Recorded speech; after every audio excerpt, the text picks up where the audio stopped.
Verne City Council meeting to order. We can all please rise and join in our pledge of allegiance.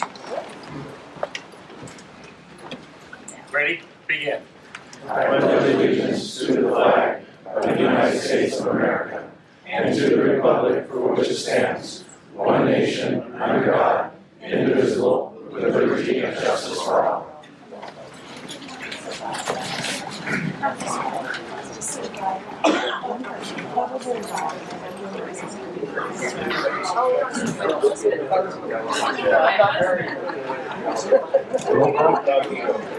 Councilmember Carter. Here. Councilmember Davis. Here. Councilmember Hunter. Here. Mayor Pro Tem Rosales. Here. Mayor Taylor. Here. Under item 4, we have a presentation tonight by Philip Rivera, who's Los Angeles Registrar's Recorders, and he's going to tell us about the new voting. So welcome to Laverne. Absolutely. So, Honorable Mayor, fellow council members, thank you very much for this opportunity to speak before you tonight. On behalf of the County of Los Angeles, I bring to you the new voting system, which we'll be rolling out in 2020. First opportunity to actually use this in election will be our March primary. I do want to preface by saying we do have a demo site set up here in Laverne coming up in December. It'll run from December 2nd to December 20th at the Laverne Library. Hours will vary, but it'll mostly be during the bulk of the normal business hours. Let me go ahead and show you a little video we put together that kind of highlights the high-level stuff what we're looking at, and then we'll have some time for questions and some other topics briefly.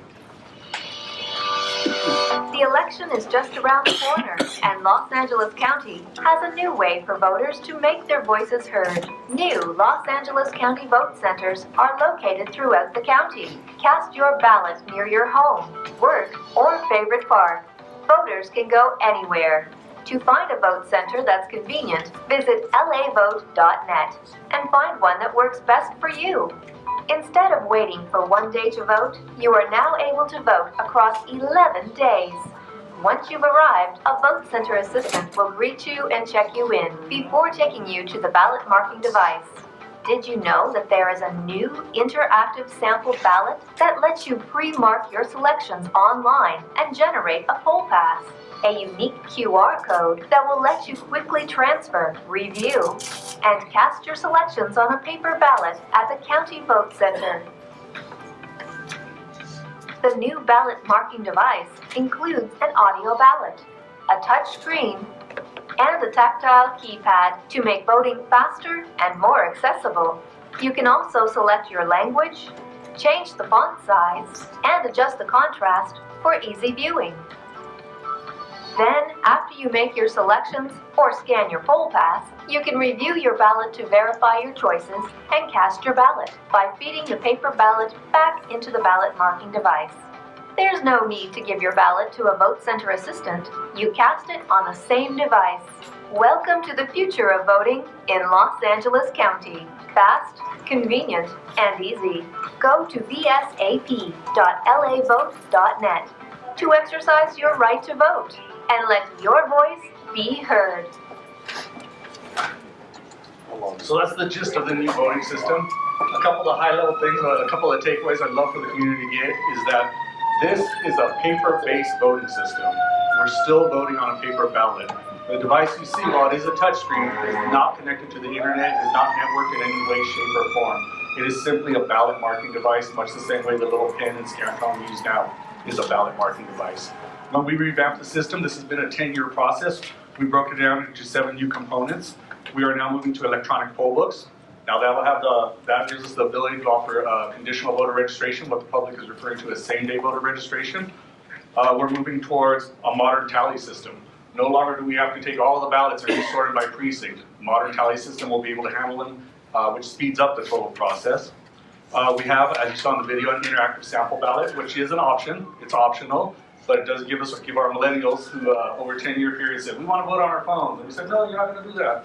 But now we have an option for them also. The brand new ballot marking device, which has been created, programmed, everything in-house, LA County, all done at the registrar's office, first government agency in the nation to take on such a task.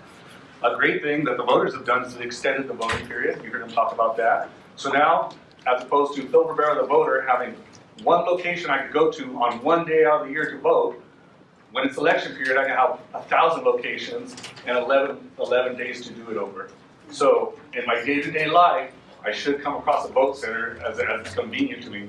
I could be at Venice Beach on the weekend. They'd have a vote center there. I'd be able to pop in with my phone, rescan my ballot, and I'd be done, in and out inside of 5 minutes. The vote centers were all identified by the members of Los Angeles County within the communities that we serve. And finally, we're moving to a new vote-by-mail experience. I do want to remind the public that while the law has changed, anybody can submit your vote-by-mail ballot for you. Please only surrender that to someone you absolutely trust. Please, you only get one ballot, and if you're giving it away to someone you don't trust, you could actually lose that vote. A couple other things to notify your voters.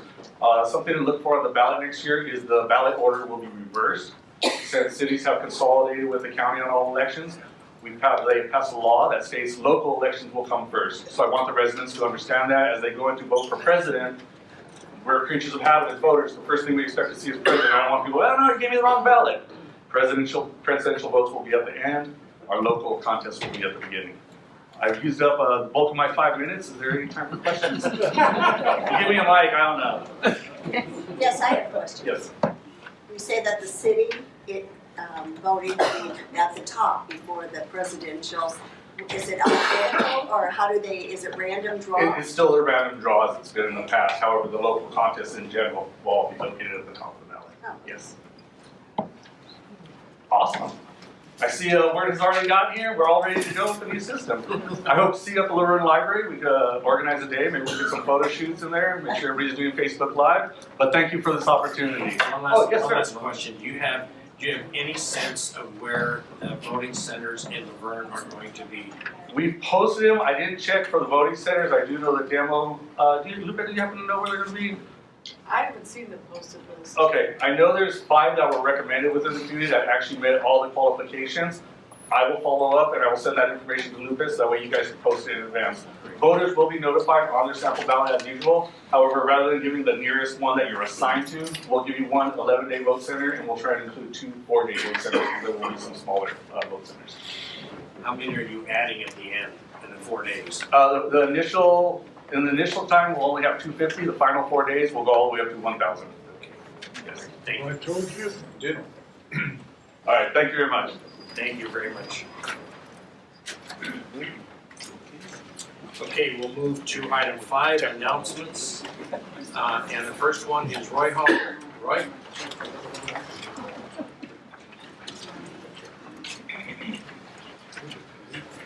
Good evening, Roy Halberg, 2828 North White Avenue. On behalf of the Laverne Historical Society and our Laverne Bicycle Coalition, just a reminder, it's been announced here before.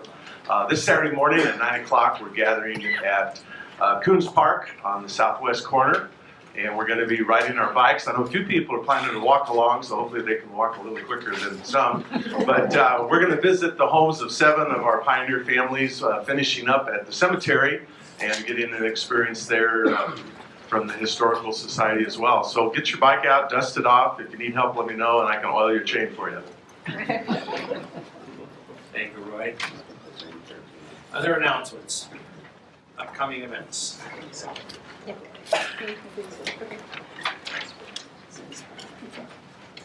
Hello, my name is Kimberly Brambilla, and I'm a volunteer with Priceless Pet Rescue, and we are in Claremont, California. And the reason I'm here tonight is because we are having an upcoming holiday home tour, and it is on November the 30th, Saturday at 10 a.m. And we would like everybody to come out. We're having a pet rescue, we are having adoptions, we have a petting zoo, as well as pictures with Santa Claus. And if you don't know about Priceless Pets, just let me tell you a little bit. We have 3 centers that you can actually go into and adopt. One in Claremont, Chino Hills, and Costa Mesa. We also have affiliations with PetSmart in Chino Hills and the Littlest Pet Shop in Brighton, California. And in March, we opened up the very first ever in the Inland Empire Cat Cafe, where you can go and you can spend the time, you can chill with the cats, you have the internet, you can do your homework, you can do whatever you want. And the cats are also available for adoption there as well. So you all know that taking care of animals costs a lot of money. So we are really fortunate that we have Grace Manor of Lordsburg as our featured home during the tour. So come on out and see us and There's no charge to actually get into the gate. So you can bring your kids, but if you want to go inside the house and take the tour, it is $10. So come on, have some Christmas cookies and take your picture with Santa. Any questions? Are there cookies outside? Craft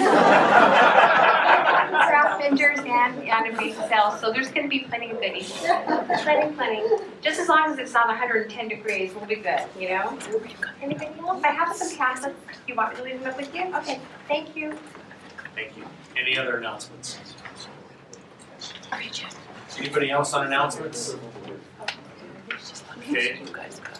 We'll move to consent. Before we get to any of the items to be approved, because there's a large group tonight, we're going to do some things just a little bit different. I know that there's a lot of people that I think are going to be speaking on a couple of items.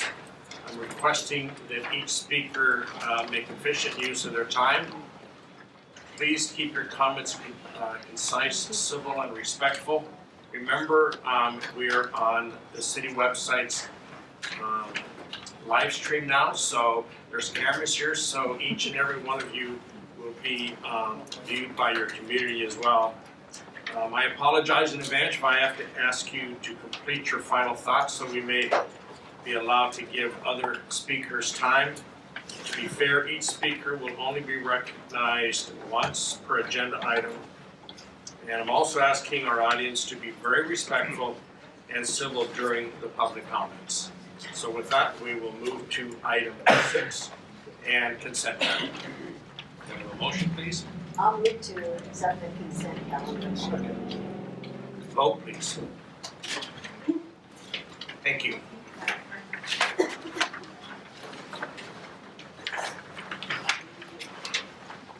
Move to item 7. That is a placement of sales tax measure on the June 3rd, 2020 ballot. Thank you, Mr. Mayor. We'll take this item. Before I get started, I wanted to point out to the benefit of the council, there are 2 revisions that are in front of you on the dais. The revisions that were made were to the attachments. So one was in the resolution and just referenced the clarification within the ballot language that said the money that is received will only be spent on services in Laverne. That clarification. The change in the ordinance was to incorporate, while we reference the fact that there will be an oversight committee and that will come back, in the ordinance itself, we added a section specifically to, find it here, it is 311-170, that identifies that the oversight committee, that language is incorporated specifically into the oversight, into the ordinance itself. That would be approved if the voters should choose. So with that, this past August, the City Council directed staff to take the steps necessary for placing a 3/4 cent sales tax before the voters as part of the March 2020 election. Before you tonight is the ballot language for consideration. If council concurs with the proposed language, we ask that you approve Resolution 1983 and Ordinance 1007 and place that on the second reading, which will be held at your December 2nd meeting. In addition to preparing the proposed language, since August, staff has also been conducting informational outreach to the community regarding the proposal. Some of those efforts have included placement of frequently asked questions as well as a fact sheet on our website, numerous community presentations to community groups as well as committees and commissions of the city, as well as 2 informational mailers that have been sent out to all registered voters. In summary, the sales tax is estimated to generate $3.1 million in the first year. Most of those new revenues will be used to maintain existing services by preserving a compensation practice that helps the city to remain competitive in retaining and attracting employees. In addition to that, the remaining new revenue will be used to as defined by the council to program to enhance select city services. The key component of this measure is the creation of an oversight committee that will be charged with ensuring that the new revenue is being used as intended by the council through their adopted spending guidelines. Those guidelines will be brought back to you at your next meeting as part of the adoption of the second reading of the ordinance. That will clearly spell out your priorities as well as how the composition of the Citizen Oversight Committee should be comprised. With With that, I will open it up to any questions. I'll see I know Dan Kesey has been a key staff person in this, as well as City Attorney Kress. So if there's anything I missed, or anything you would like to add, with that, we will open it to questions from council. Questions? No, I don't have any. The only thing that I would reiterate is public safety. And we'll discuss that in a minute. No questions, no. Okay, what's on the council agenda tonight is whether we put this on the ballot or not. So that's basically what we're discussing and moving forward. So with that, we'll open it up for audience participation, public comment. If you'd like to come forward, please either fill out a speaker card first or after you speak. And the first is Mark Gutierrez. Mark?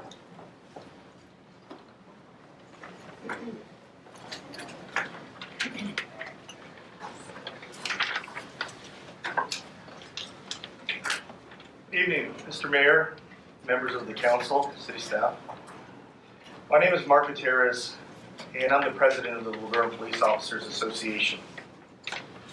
I'm here tonight, along with the men and women of our Police Officers Association, to express our undivided support for the proposed Laverne tax measure.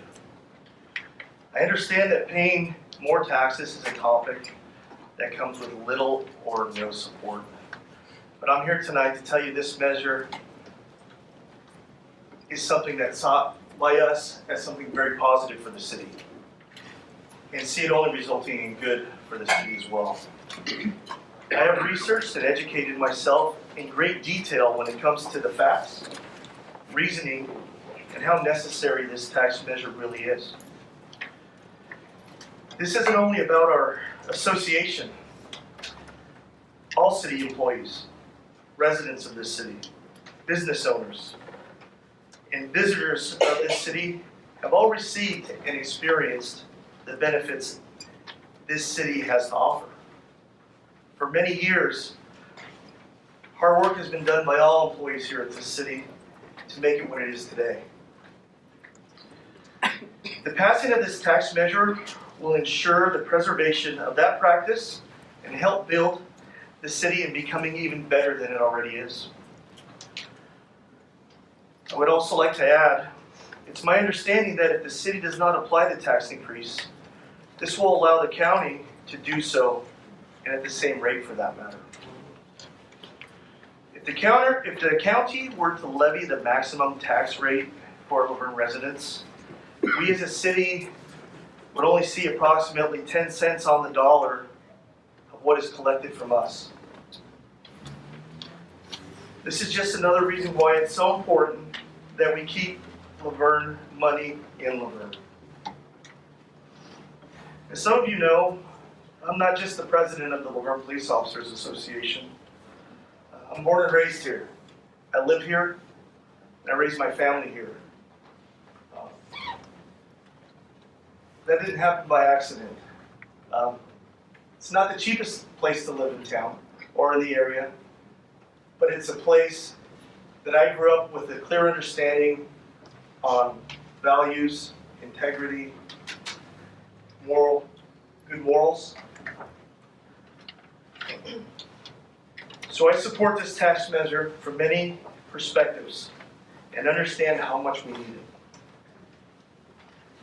I'd like to finish just with one request.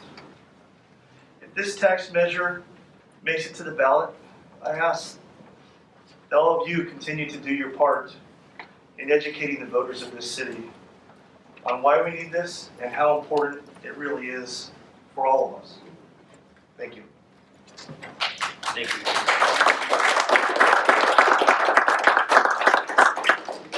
Jerry Noriega.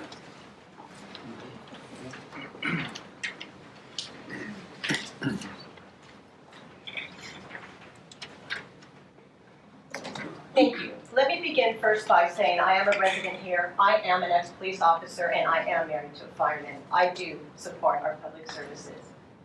Mayor, members of the council, and residents of the city of Laverne. I stand here today in opposition of the sales tax. Simple fairness dictates that government must not raise taxes on families trying to pay their bills. Many families, if not all, make sacrifices to achieve the American dream. Much of reaching that dream comes with personal financial decisions. Just like us, we, the people, our city government, elected by us, we, the people, should be diligent in handling money that belongs to the citizens. It is wise to consider, does the government of the city of Laverne actually have a debt problem? Or does our city government have a spending problem? I leave you with the words of two former presidents, Franklin D. Roosevelt and Calvin Coolidge. Taxes are paid in the sweat of every man who labors. Collecting more taxes than is absolutely necessary is legalized robbery. Thank you, have a wonderful evening, and I hope you do consider my remarks. Thank you.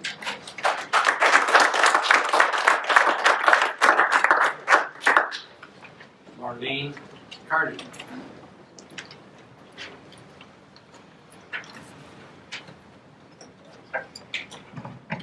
I'm Marlene Carney. I live at 1632 Kent Drive in Laverne. I've lived in Laverne for 16 years. I love this city. It's been a good city the time we've lived here. I think you have a wonderful quality of life. I hope it remains so. I have some comments and some items I'd like you to consider as you move forward with this tax measure and whether you want to put it on the ballot or not. I think there's a couple of things you need to keep in mind. I'm not a big fan of taxes, for one thing, but I'm willing to make that investment as long as there is full transparency when the city is dealing with the residents. I'm willing to make that investment as long as you're honest and upfront with the facts, the good news and the bad news. I have a couple of questions that I would like you to address as you move forward. Please provide detail as to why the city needs to have additional sales tax revenue. Are current and future costs such that current and future revenues with no tax increase would impact the city's budget to the extent that Laverne would lose key staff and service to all sectors of the city? Is part of the reason the city is requesting the tax measure to deal with pension liabilities that have not only hit Laverne, but cities throughout the state of California? If this is the case, be specific as to what the city is dealing with, what the long-term impacts over the next 10 to 15 years and beyond are. Please tell us how you are dealing with those impacts in the short and long term. Is it possible for the city to provide as best they can a more specific plan as to how the additional revenues would be allocated? How much for public safety, firefighters, infrastructure, other city departments? A citizen oversight committee is imperative, and that committee should represent a diverse mix of residents and business owners from all areas of the city. Many sectors of our population and businesses will be affected by the sales tax increase, so their voices need to be heard in a formal fashion. An annual review and audit must be part of the mix. Taxpayers need to be assured that the monies are being spent in an efficient manner on those areas that were stated as reasons for the increase. Economic development is very important, and the city obviously has limited land and opportunities to attract business. Therefore, it is extremely important that an economic development plan that focuses on attracting businesses that generate revenues for the city be implemented in an aggressive and creative manner. Please share what steps the city will be taking to ensure that efforts will be made to attract a healthy revenue stream from the local economy. Quality of life is a major factor when companies decide to come to a city or expand an existing operation. It is a major factor when residents choose to live in a city. Investment in making sure that Laverne always maintains a thriving and positive quality of life should always be the priority. As I said, I haven't made a decision as to whether I would support this measure or not, but I hope the city will act in an efficient and responsible manner with those funds if you do move forward with this measure. Thank you. Thank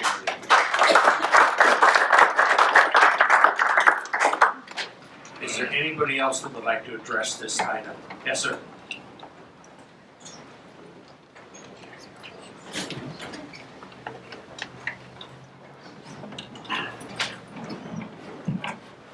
Good evening, Mayor, Council, City staff, most importantly, fellow citizens. I stand up here to support Laverne's sales tax initiative. Without improving vital revenue resources, the City of Laverne will be forced possibly to reduce vital city services, including police officers, firefighters, and paramedics.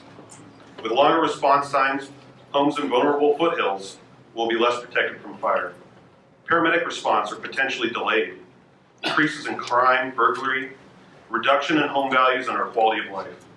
We may be facing increased insurance rates and attract fewer businesses and home buyers. The oversight of this proposed measure has a built-in Citizens Financial Advisory Committee to maintain the transparency that is so necessary. The City of Laverne needs to move now and capture the 3/4 sales tax and before it is too late. Our neighboring cities in LA County have already made this move and secured the future of their communities, and it's time Laverne does the same. Laverne is in fact currently facing a financial emergency. The City of Laverne is currently operating with no reserves and facing budgets that face deficit budgets in the future. Without new revenue, this operating shortfall will potentially increase a proposed $24.2 million as the city is released by 2029. California state law places a cap at 10.25. If we wish to see our thriving business community help secure and improve the future of our city services by raising the current sales tax of 9.5 by 3/4% to the 10.25. This actually shifts the tax burden away from residents, and it allows patrons and visitors of our fine city to help contribute to the services they enjoy when they're here as well. Multiple other County of Los Angeles and state entities such as AQMD are already looking to claim that last 3/4%. And with that action, these funds will then become unavailable in perpetuity to the City of Laverne. We need to secure our local tax dollars and keep them under local control. Secure our community and sustain our public safety that needs our support. And also, we need to secure our city's financial future. I myself, as a public employee, have personally worked with citizens in other surrounding communities and help them secure their own local tax dollars. It's time that we claim these dollars before the state or the county can. We're not going to see those monies. The county is already looking at raising it to 10.25 in November. So you may hate taxes. I don't care how conservative you are. Sorry. I don't care how conservative anyone may be. They would much rather see that money stay in our town. I know that. And that's what's so important. We need to keep these dollars here before they're gone forever. We need to make sure we make amends with all of our public service that dedicate their lives to the people in this community. So to anybody on the council or standing behind me, please feel free to talk to me. I have personal experience in the matter and have a lot of information and help us secure Laverne. Thank you.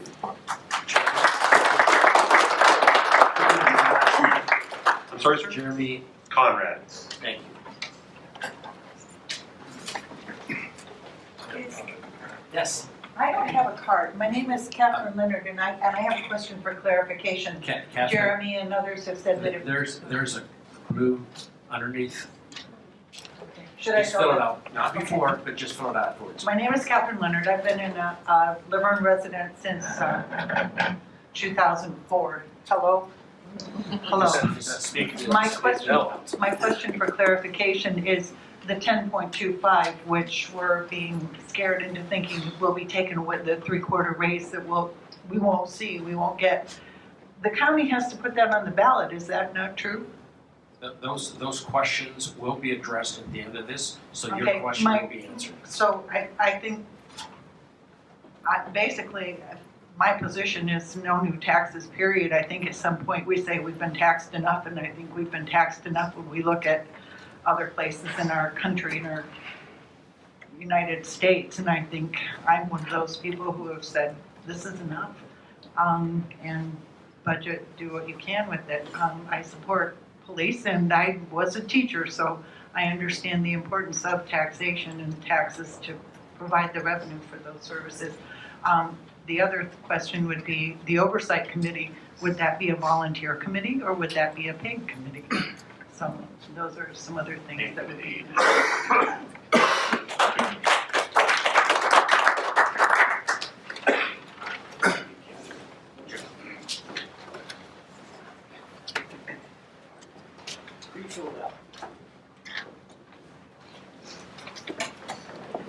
Mr. Mayor, City Council staff, Jim Murphy, Raymond Drive. First, I want to commend all the speakers tonight. This is the best round of comments that I think we've heard in this room in a long, long time. Great arguments. I stand with many of them. I don't want to see more taxes. But what does concern me is what's behind us. And I understand that the county can put this on the November election. They have not done so yet, but it is a possibility. I think what I've heard in the city, and I want to just share with you as you vote tonight whether to put this on the ballot or not, is that most residents that I've talked to about the tax increase, because we've all got the flyers that came out, most of the comments are coming back to that oversight committee. So you can do us a big favor by telling us what that structure is, what the role is, and how that process would play out. What input the citizens would have to where those monies are spent. I think that has a big impact on whether people vote yes or no on this initiative. Secondly, the cost of putting it on the ballot. I just spoke to some folks in Claremont. You know, before I stand up here, I do a lot of research. So I called Claremont to see what happened with theirs. They voted it down, believe it or not. And what I understood from them, it cost them $260,000 to put it on the ballot. So for a city that's strapped for cash, to spend $260 grand or $250,000 to find out that the citizens turned it down is pretty tough. So I'd ask you to really consider what that cost will be and let us know what that is. And then the last thing I just wanted to bring up, because I've seen social media back and forth on this issue on Nextdoor. There's a lot of concern about the fear factor, that you guys are putting this out as fear that the county's going to take this money if Laverne doesn't, so you better pony up to Laverne or you're going to lose it to the county. I just wanted to bring this article out from the San Gabriel Tribune, came out in early October. The LA County Fire Department is looking for $1.4 billion in infrastructure. Thank God we are a city fire department, because the county is looking for $1.4 billion. They're going to take a parcel tax in front of the voters in March or November. And that's going to hit everybody for at least $100 in addition to taxes. So if you think the county's not strapped, read this article. $1.4 billion is what the county's looking for fire alone. Thanks for your time tonight.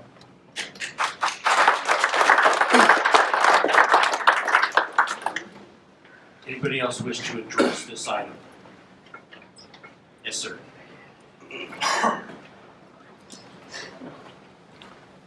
Evening. Brian Markey, 2259 3rd Street. My question would be, what safeguards does the city have as far as you being city council? What safeguards are in place to prevent the county or the city or the rest of the state from pilfering tax money after it's already approved or disapproved? So what safeguards do we have, if you could address that? And another thing is, I'm kind of, I'll jump on board and be in favor of the tax increase. There, right now, you can save 2% if you just want to go down the road to Upland. So if 0.75% is a big deciding factor, you know, there's options. So we do that, and also, people right now have no problem spending an extra $1 on a $4 cup of coffee or 20% on a meal. They just throw that money out there, so that's what it takes to keep the city going. I grew up here, I went to Ramona, I went to Bonita. It's been a great city, and that's what defines us from the rest of the cities like Pomona and everybody else. So that's what it takes, but everybody needs to give it a good hard thought and see what safeguards we have to prevent somebody else from pilfering the money, which we all know they will. So, thanks. Thank you. Anybody else would like to address this item? Yes, Andy.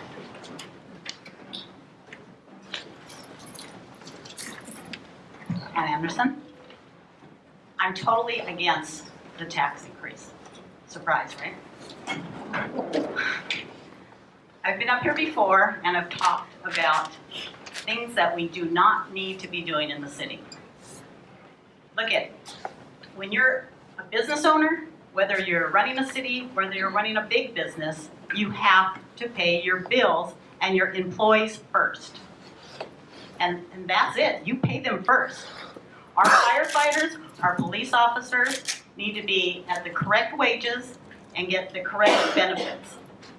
And that's how it is. The people in our city, and we have good people in the city.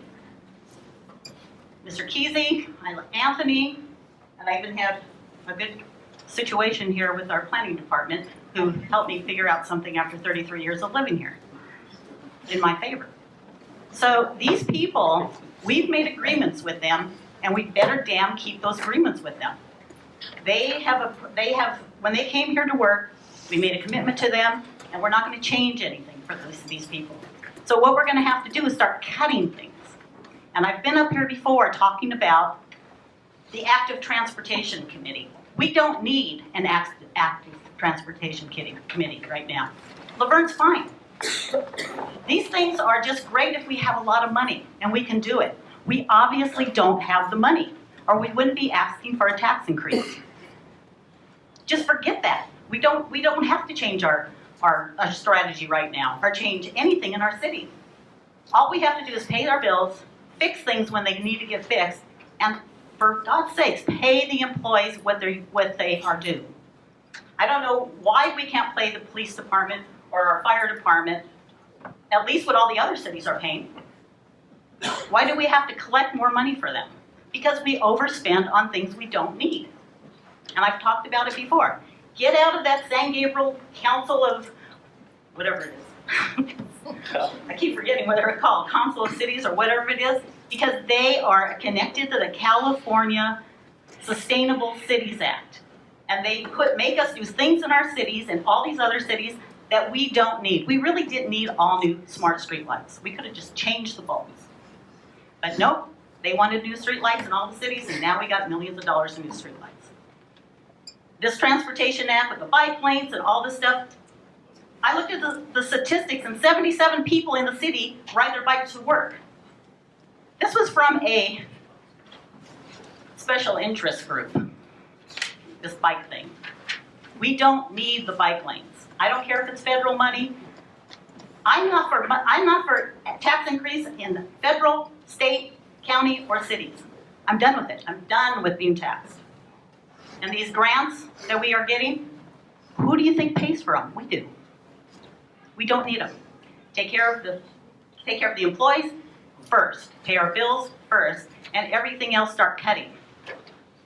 And by the way, don't ask citizens to go to another city because we have a tax increase. That is horrible for our businesses to say. Horrible. Shouldn't be saying that stuff. You really think the businesses are really going to tell you they want a 10.25% in our city, when Claremont is still going to be a 10.5 and up?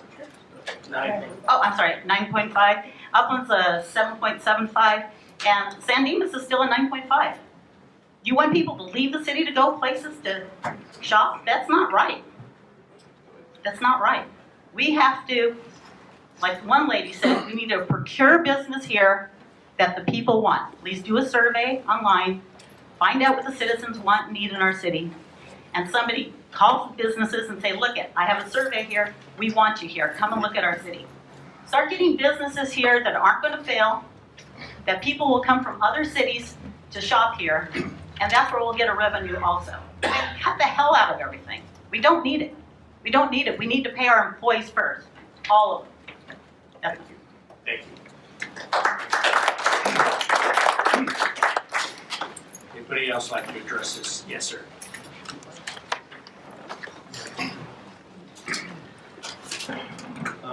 My name is Rick Bowen. I've lived here for 36 years.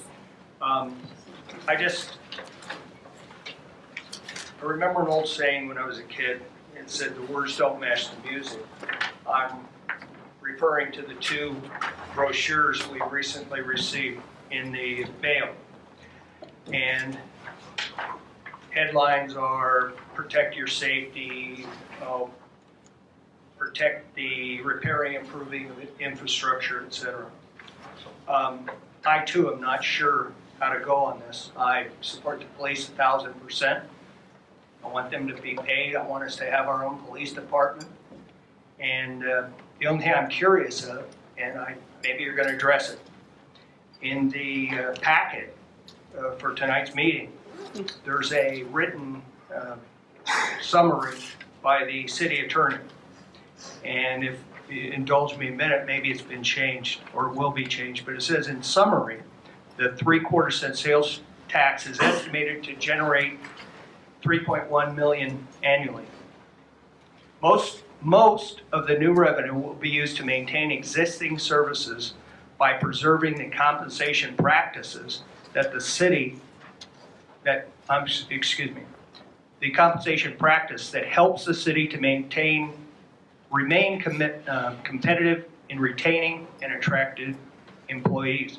The remaining fund, and here I found interesting, if any, will be programmed by the city council to enhance city services. An oversight committee will be established that will be charged with ensuring the new revenue is used as intended per council adopted spending guidelines, obviously written by a lawyer. These spending guidelines will outline the oversight process and the intended funding priorities that the committee will review. So I just want to know, I understand that all this money goes to the general fund. And maybe it does, maybe it doesn't. That's what I've heard numerous times people say. So if it goes to the general fund, what guarantee, and I've heard people say, what guarantee is there? Number one, this does not say a citizens oversight committee, it says an oversight committee. Maybe you're addressing that. But what kind of guarantee is it that the police are going to get anything? It sounds like it's already been spent. So what I would ask is for the city, in effort to be transparent, tell us how the $3.1 million is going to be allocated. You must have an idea if you indicate that most of it's already been spent. So that's all I'm asking. 10 years, $33 million, $31 million over the next 10 years. How are you going to spend it? And hopefully you'll address that. Thank you.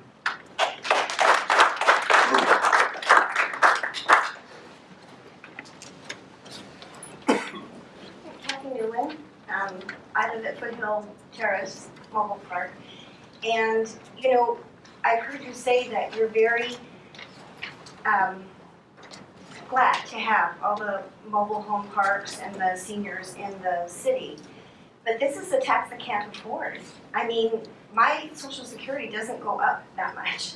So that's what I think that you guys need to think about, is maybe a lot of you are still working, but I got hurt at work and had to retire early.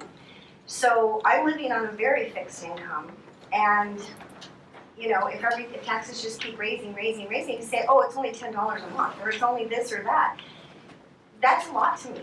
That's groceries, gas money, utilities. So you really have to think about all the seniors in Laverne. Thank you. Thank you.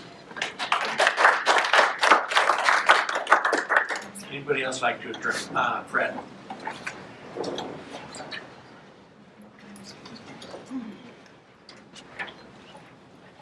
Good evening, Mayor, City Council, Fred Vaughn. I too wanted to address what we got in the mail from the city, and both here.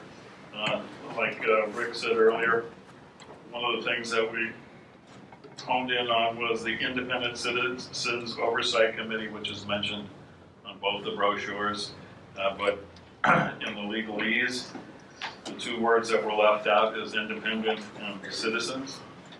I believe in legalese it just says Oversight Committee, so hopefully that can be addressed tonight. Just for record, I'm not in favor of the taxes. I think, as an earlier lady said to start the evening, is I think what we have a spending problem that just needs to be addressed. But I'm preparing for this to be on the ballot, and that's why I'm asking to make sure that we do have the clarification of what type of oversight committee, and will that be addressed ahead of time. In addition, I want to reemphasize exactly what Rick Bowen said about where's the money going to go. Apparently, it looks like it's already spent for services, so there must be a budget outlined somewhere. So share it with us so we can talk about it. I remember several meetings ago when this first came up, Mr. Rosales said this would be a great thing for the city because we could add 4 additional police officers. I believe it was for the number of about $800,000 or something like that. And Mr. Russi said, no, not quite that much. But now we're seeing that it's not even 4 additional, and I may be wrong, but tell me if I am. It's just to maintain what we have. So something's changed in the last couple of months. So maybe we can address that too. Thank you. Thank you. Anybody else like to address this? Okay, we will move it up. And I would like to first get some of these questions answered, Bob. I know the ballot measure that's going to be on the ballot has the word citizen oversight and with annual audits. So the word citizen is on the ballot. And if I can clarify in fairness, the section that outlines specifically was one of the sections that I referenced that was added to your copy that's on the dais. It will be included in the second reading that does come up in the next meeting, which does point out a 5-member citizen advisory committee will be established. And then the guidelines for that, if I may, for the committee, which is basically instructions that the council will outline of the prioritization of those dollars will be what you consider at your next meeting. So before the ballot is finally approved and before it is put forward for consideration, the community will have an understanding of how those dollars intend to be spent. Now, if I can, and a very, very good question that was asked is how is it that these dollars seem to already be spent? It's not a matter of they're already spent. We have looked out over the next 10 years and looked at this compensation practice that we have and looked at our growth of revenues, and we simply don't have the ongoing growth in revenues to be able to support that practice. A majority of these dollars, and in order to be transparent, what we are sharing with the community is that a majority of these dollars, roughly estimated about $2.5 million a year, will need to be set aside to make sure we can preserve it for this practice of the median adjustments as well as the health insurance premiums. The remaining amount, and that's why we say if there is any remaining, we expect that there will in the first year be $500,000 to $600,000. That will be used to enhance services. The identification of what those exactly will be, I don't know that we'll be able to answer that specifically. I know that we'll be asking council to identify their priorities of how they would like to see that money, because that's the direction that would be given to the oversight committee for their review. Cost to put on the ballot. So the difference between what happened in Claremont and what we are doing is ours is being incorporated into our general election. So the cost of the election is roughly $120,000, give or take, just for the council seats. There is additional amount for the ballot language for the tax measure, but that runs, I'm going to say about $10,000 for consideration of that. Would that be about right? So the cost for Laverne to do it in the March election is roughly $10,000 for this. If we were to consider it at any other election, it would have to be a special election other than a normal general election. But any other election cycle in November or March, it would probably run that $200,000 range. They declared a financial emergency, if I'm not mistaken. That's required if you were going to go off of your regular general election time period, yes.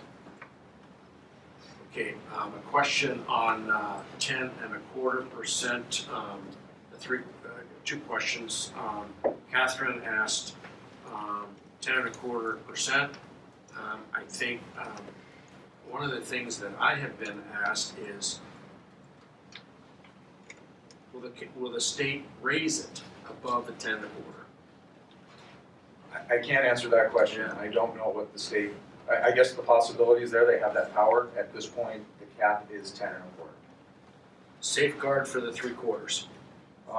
The safeguard that we have at this moment is that the way the tax add-on, which this additional 3/4 is constituted as an add-on, is the first in line, the first to approve it is the first in right. So in other words, if the city of Laverne pursues this tax and is successful before the county, we are protected in that it will be returned to the local community as opposed to if the county comes after it later on. That is the general practice and the way that the courts have viewed that rule. Any other questions, thoughts before we get into our comments? There's one I'd like to add, and it was a reference, and I'm not sure who asked it, but it talked about the pensions. And I will say that as it relates to that, and I know that's a topic that is one that a lot of cities have struggled with, this is something that this council has addressed going back to 2018, 2017 with the adoption of the fiscal sustainability plan. And fortunately, we were able to put a 3-year and a multi-year plan in place that would address the unfunded liability of our pensions. The ongoing cost of that we will address as part of our operation.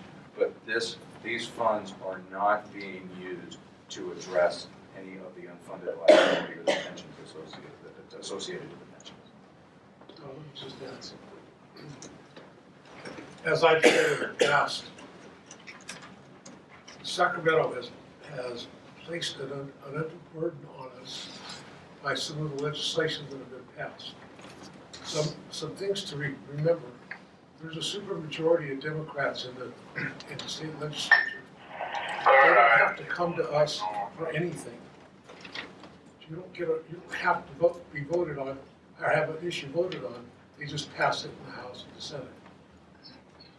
We have a governor who seems to have the idea that we can afford to take care of everybody that crosses a state line into California. And I'll just give you an example of what happened here in the last 2 weeks.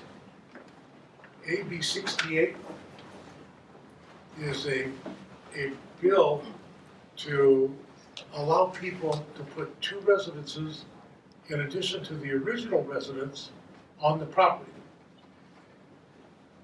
Now, I can tell you, in the city that I worked in, we had beautiful craftsman homes, the 5,000 square foot homes, big lots. They took those lots, they knocked down the original house and put up 16 condos on that same property. Within 4 years, our sewer system was overwhelmed, the water was overwhelmed, our law enforcement capability was practically overwhelmed. And our fire department ultimately went to county. Now, I'm suggesting to you the monies that we derive from this sales tax is money that is needed for us just to meet the challenge of what Sacramento sends to us. Now, you can take that for what it's worth, but you've got to understand, not all the spending that goes on here in this city is because of what we do up here. We try to fight everything that Sacramento sends us, but we're at a disadvantage. Thank you. Anything else? Okay, our comments, start with you. Can we start that one? I'd like to start with you. Okay, we'll start with you. This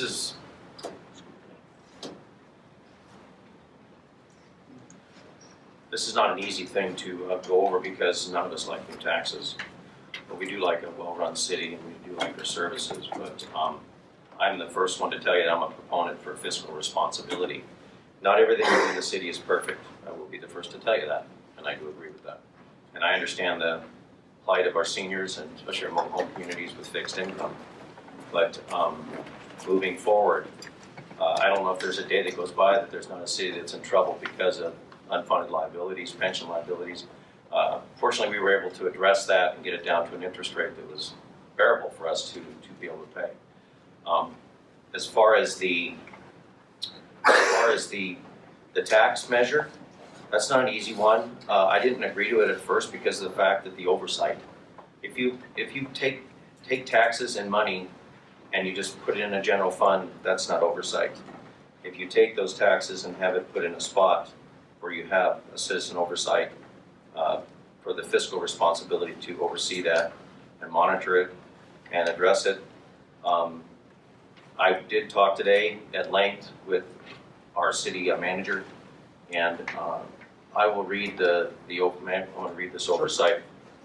And I did, it was brought to my attention this weekend, been very busy and I didn't get a chance to start reading into this and dig into it, but I know Rick Bowen had mentioned that on the paragraph in the summary, there was no citizen comment on it, and I made mention of that. And then I started to read into it, and it's not really what my estimation of a citizen oversight committee was. Being that said, and the ordinance was changed, we went through it today a number of times. Following adoption of the ordinance by the voters, the City Council shall appoint a 5-member Citizen Advisory Committee. The City Council shall by resolution adopt guidelines for the duties of the Citizen Advisory Committee, which shall include but not be limited to receiving semi-annual reports from city staff each fiscal year on revenues and expenditures from the tax imposed by this ordinance, and review of the proposed spending plans. The revenue from the sales tax shall not be spent by the city until after the Citizens Advisory Committee has had an opportunity to review and comment on proposed expenditures. There'll be more teeth in this when it comes back to us again, if we choose to approve this tonight. Again, I take this very seriously. This is not an easy thing to bear down on all of us residents, including myself, but being that this was put in exactly and that was my request, I do appreciate that, and I will be supporting this measure. Yes, I had 3 items on that. And I'll continue with what Tim's talking about. My microphone's on, yes. Can you all hear me? Can't see it. Yeah. I'll continue along with that. All of you that live in Laverne, San Dimas, approved school board 2 bonds with them. And so you're paying that on your property taxes every year. Now, if you looked into that further, you can see that there were bond oversight committee groups on that. I served on it. I know my husband served on it at a different time. Tim served on it with me. We saw how it was done, and it has always been a citizen advisory, committee, oversight committee. And it works well the way it's set up. And so I would like to see that we follow exactly the same procedure, which I know we are. Bob and I have talked about this since we first talked about this tax measure. It's important because it gives the citizens a chance to be involved, understand, and converse out there what's going on. You will see what suggestions are made. You work with the city staff, will be part of this committee, and that information will, work back and forth. We had many meetings where we had input and questions. Say for the school district, what happened with the football field? What happened? How did the technology get done with the first bond that we all passed? So those were very important issues, and we all paid for those for the school district. So I am very much in support of this because it's needed for our city. I want to thank Mark. I know it's hard to get up sometimes and talk for a group, but I want to thank you and to see the support of all the officers here with you. Today, that means a lot. Nobody likes taxes, but it's needed. And the other topic I did want to talk about is the main reason we all live here in Laverne, quality of life. We treasure what we have here. So many people tell me they move here because they want to raise their families. We know our school district is wonderful. We know that our city is great. It doesn't just happen. There's a reason we live here and why it's so wonderful. Obviously, public safety is tremendous. And then we have such as, I know you don't like bike lanes, but I'm saying those are the progress that we have to move forward with. There are a lot of bikers. And if they're coming from other cities through our city, They will eat here, they will shop here, and we want that. And there's a lot more bikers out there than we really know. And we want them safe, and we want them to feel proud that they're in our city too. Those that read the paper about Claremont, you saw that it did not pass, their tax did not pass. I was at a meeting last week with Claremont councilman, and I asked him, why does he think it didn't pass? And he was telling me that it wasn't ran well. They did not have a committee put together to get the information out on what this tax would do. Then if you read in the paper, and he said that he was the one to initiate it, they've got to do cuts, major cuts. And I'm not talking about budgetary cuts, I'm talking about program cuts. Do we want that here in our community, our city, or for our kids? All that we offer in this community is wonderful. That's why we live here. I'm going back to the quality of life. That's why we need this tax passed.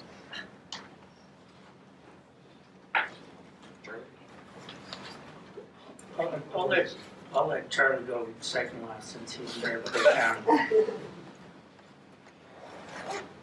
So this is the first reading tonight. And as you can see, changes were made between the time that this was produced and now. Changes will continue to be made until we have the second reading, which is in 2 weeks. 4 weeks, 6 weeks. No more changes. No, the ordinance though, I thought was gonna be more. No, this There's a is separate, there'll be a separate spending guidelines that will be. That's yes. the part, yes, I'm sorry, I'm still new to the council, so there will be, the ordinance will not change, but there will be guidelines that More will be more. specific resolution for that. Right, right, thank you for that. So it's a process. I like a lot of the questions that have been asked here tonight. I've had those similar questions and others asked me privately or in public spaces in conversations.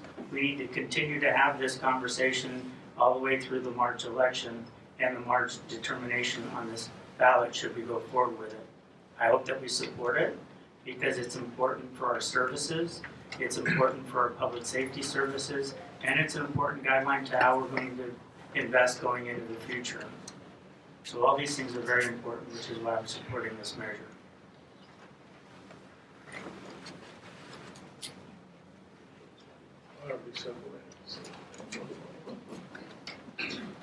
You're so subtle, Charlie.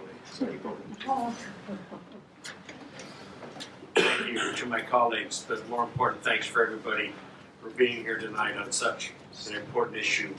We were here 3 years ago talking about a tax measure about going on. It was all set, all ready to go on the general election right before our meeting. Measure M and Measure A were passed.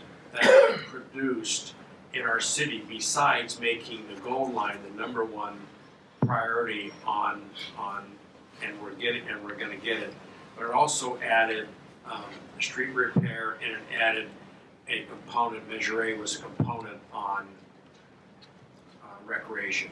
So we got about $650,000 to $700,000 into our city, and I stopped that. Sat right here and said I am not in favor of moving forward anymore on the tax measure. So we shelved it and we put it to bed.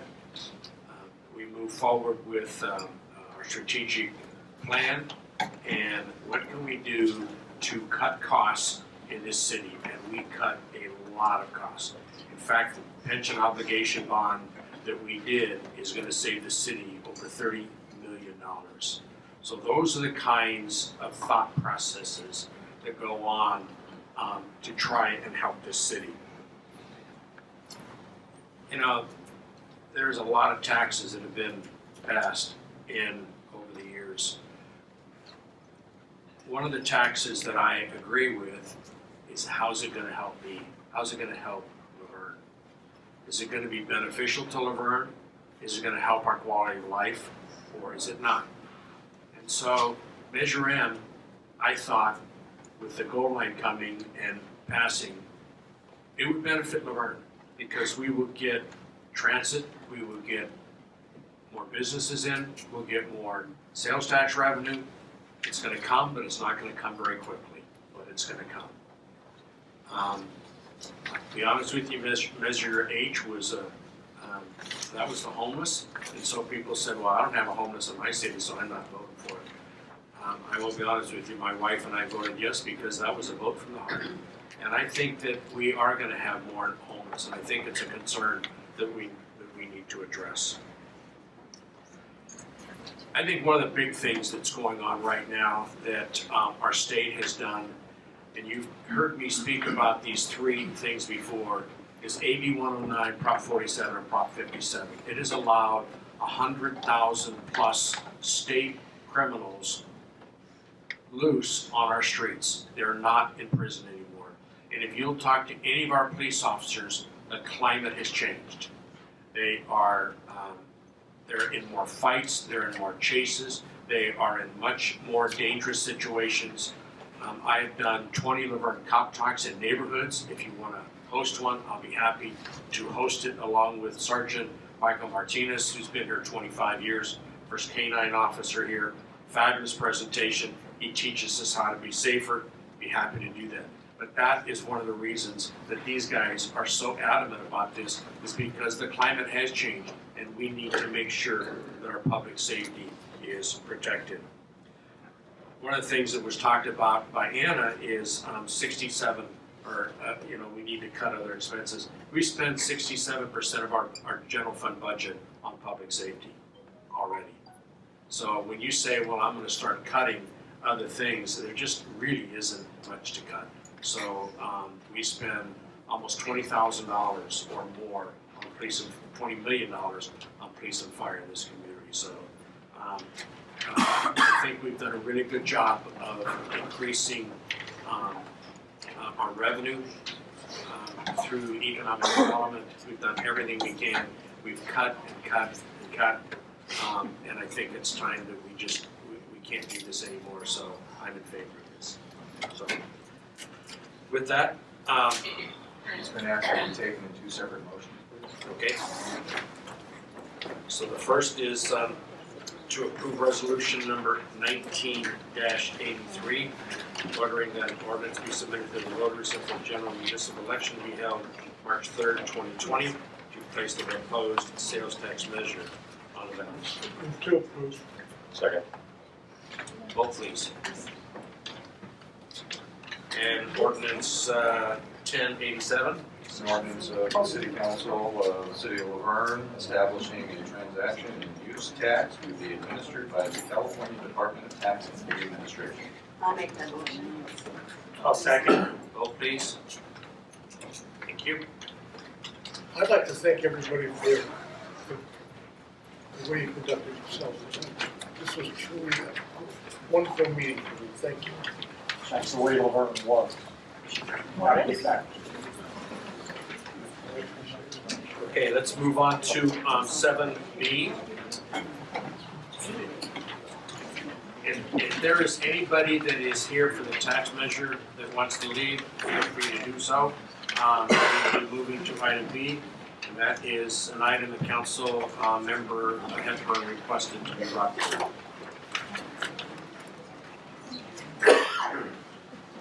This was brought to my attention as we are, by Mr. Bowen, and I thought it was a good idea to discuss this for, to have, we hired the police chief, and I was requesting that now that we're being a search for a new fire chief, it would probably be a good idea to maybe have council be the selection committee for the fire chief. And so I brought it to opened it up for discussion.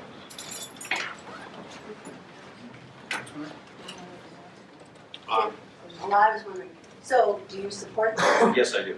Okay, and is it for supervision of the fire chief or just the selection of the fire chief? I think the selection is we have we do the police chief, so I felt that it was probably a good idea as long as we have the police chief, and with the past stuff that's been going on with the fire department, leaving that aside, that I thought it was a good idea that the council would not only be on the committee to review and the fire chiefs, but to put that probably in an agendized and put it into a resolution that it would be that the council would hire and fire the fire chief, along as we do with as long as we do it the same as the police chief.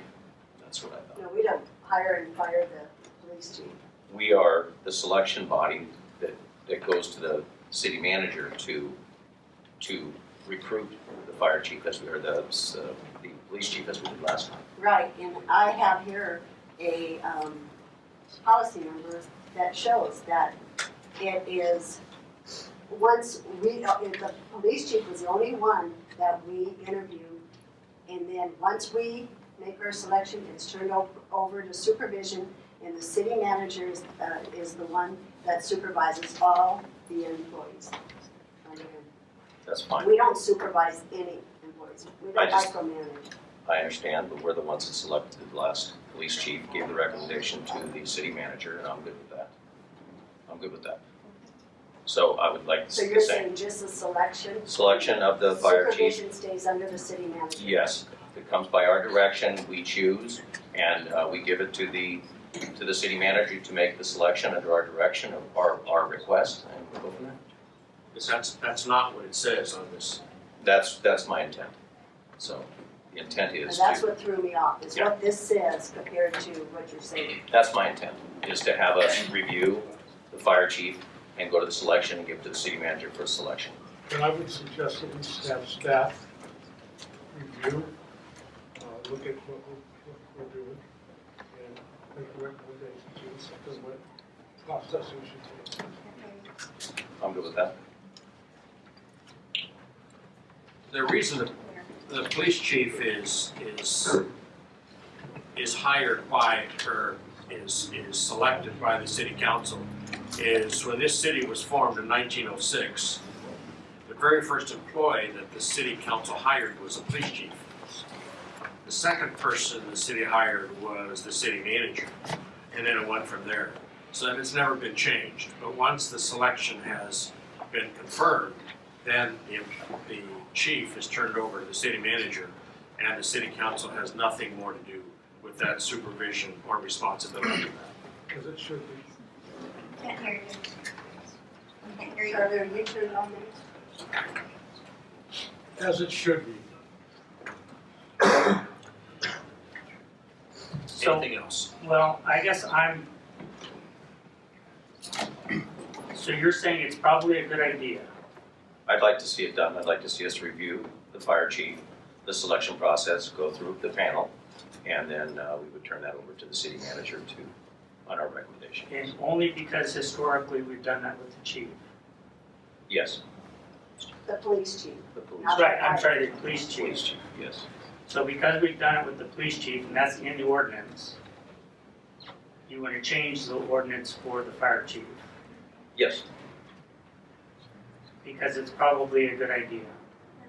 Yeah, more than that, I'm trying to understand what your logic for supporting that big change is, because this is not a trivial matter. This It's is a actually big not deal. a really big change, it's just the fact that the city will oversee the fire chief. After the last situation we've had with the firefighters lawsuit and the fire chief, I think it's probably a good idea. It's not a good idea, I think it should be part of us to go ahead and make the selection process just like we do with the police chief. And we give our recommendation to the city manager.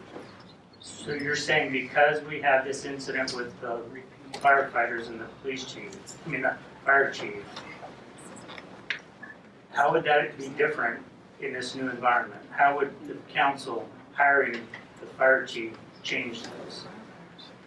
It would change it for the fact that we would have an initial meeting of the fire chief to review background and his certifications and what he brings to the table for our fire department. And then we selected that process and we send it back to the city manager for our selection for the process and what we approve, and give it back to the city manager for him to make his final decision.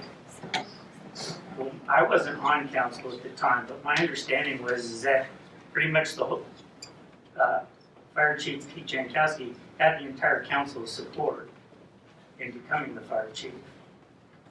So I don't understand, you say there's a problem and we're trying to fix it this way, but I still don't understand the problem.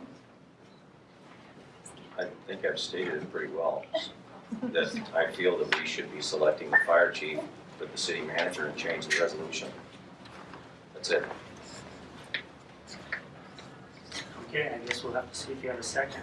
Well, under this policy though, which I have a copy here, is, it says no member of the city council shall demand the appointment or removal of any person by the city manager.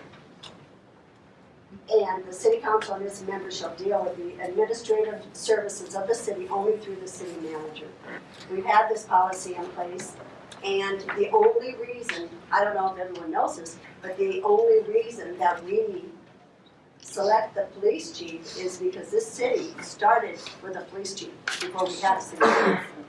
And so that's why that's the only one that we have chosen. I feel strong to leave the selection under the city manager because council could change every 2 years. What employee would want to know that their selection process is done by people that could change every 2 years? And I take question with your statement that because of what happened with the last chief, that that's why we need to do this. And, you know, it's just, I just gotta say, something I've been thinking about lately is I would like to ask the council, probably under the direction of the attorney, to look into it. But I feel, now that the lawsuit with the firefighters and the lawsuit from our past fire chief against Hepburn is settled, if I could ask that the privilege of closed session be opened up to the public. They have been asking, they want answers, and I think it's time we give it. And I'm asking for the closed session of the settlement with, that JPIA met with us to settle the lawsuit. Amen. The public wants to know, I think it's time.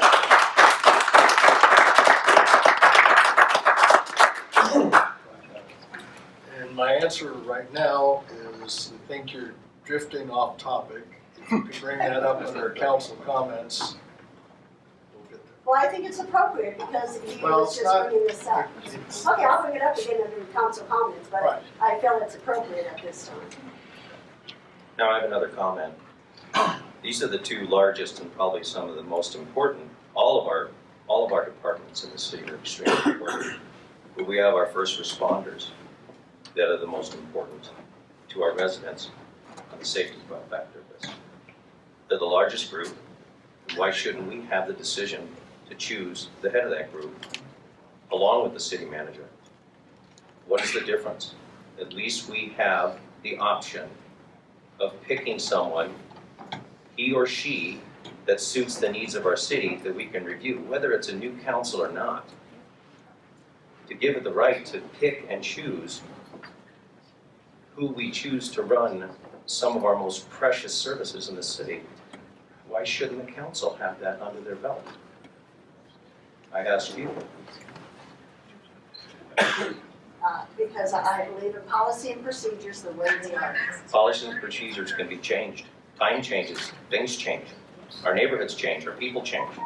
Why can't we change decisions? Why can't we change resolutions? Because you make it very personal. It's not Should personal. not be a personal issue. It's not a personal issue. Don't point your finger at me. Let's move to, It's just a request to change the way we select and have the city council select a fire chief along with the city manager to make the final decision. I don't think it's that big of a deal. It's a change of just the way we do business. let's open it up to our audience, please. Okay.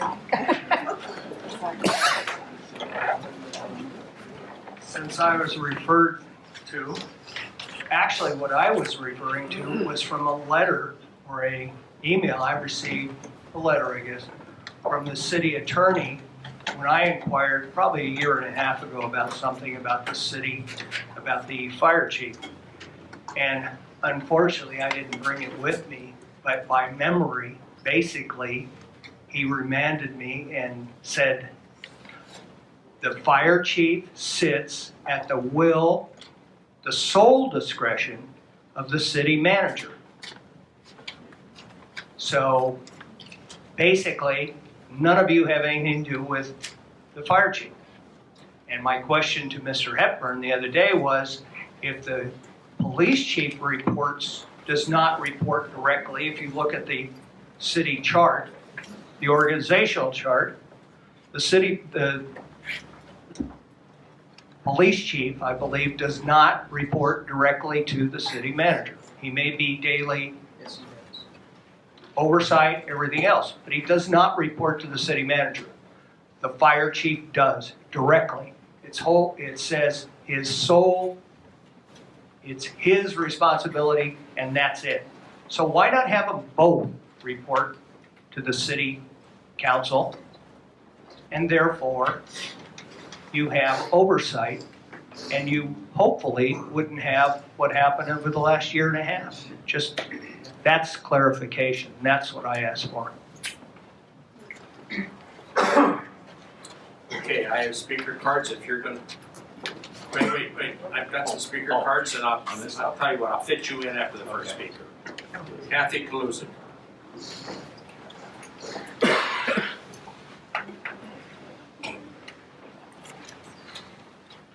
Good evening, council members, Kathy Kaluza, 3rd Street.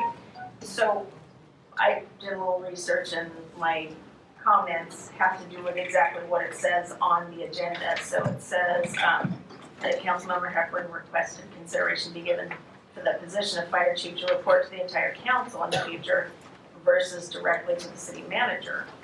So when I saw this on the agenda, I was surprised and I was concerned because our city employs a professional city manager, and according to Verne Municipal Code, the manager has a lot of duties, but some of the duties are to be administrative head of the government of the city, to control and give direction to the heads of all departments, to appoint, promote, demote, and remove any officers and employees subject to the personnel policy of the city. And this is what they do in all the surrounding cities that have an independent fire department. So my concerns lie with, there's been several examples where Councilmember Hepburn exceeded his power as a council member. He overstepped his role. He's violated the municipal code. He had led an investigation into the fire department, giving orders to the fire department personnel to report their findings directly to him. He publicly called for the firing of Chief Jankowski, which was an action that caused Joint Powers Insurance Association to send a letter of warning to our city that our insurance coverage could be in jeopardy. He went a step further, trying to act as the human resource manager by requesting a copy of the medical records of the fire chief who was on medical leave, which is a violation of federal law. The overreach of power is not only frightening, but it's in violation at both city and federal levels. So my question, Councilmember Hepburn, how are we going to act if we give you more power with the chief of the fire department? Just, we'll get that, we'll get those questions, we'll write those down.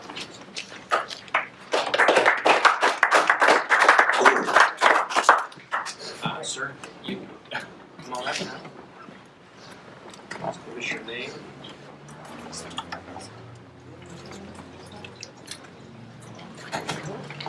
Hi, Rick McGurn. Just a couple of comments.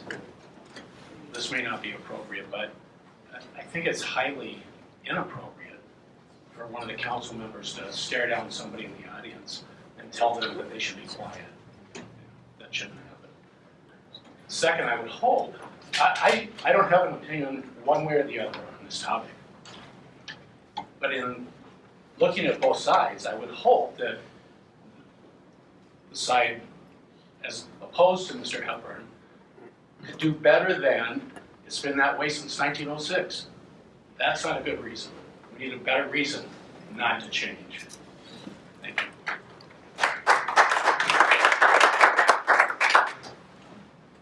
Okay, go ahead, Jeremy. Would you give us your name and address? Jeremy Conrad, 2417 Bonita Avenue. I happen to work as a professional firefighter, and early on, firefighters all know we follow what's called the chain of command, much like the military. Chain of command goes one direction to a pinnacle, which is of the chief. The chief then has one boss, which is the city manager. The city manager is the only lucky person to get 5 bosses. That's why he's a city manager, or she is a city manager.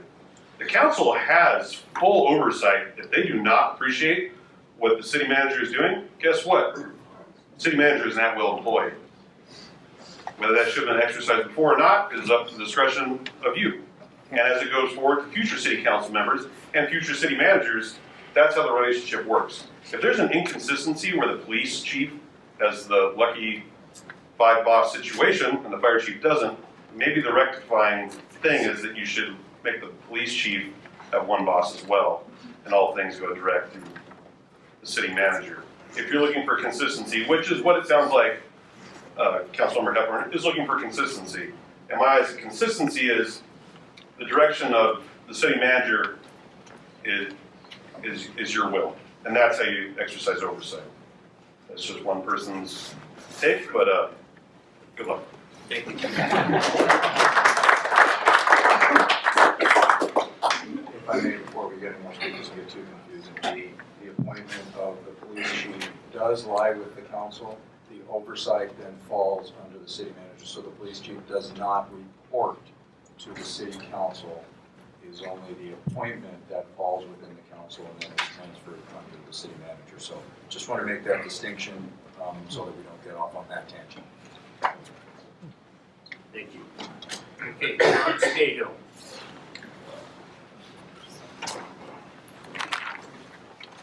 Good evening, Mayor, City Council, Councilor, staff. As stated earlier here, it says Councilmember Hepburn requests consideration to be given for the position of fire chief to report to the entire council in the future versus directly to the city manager.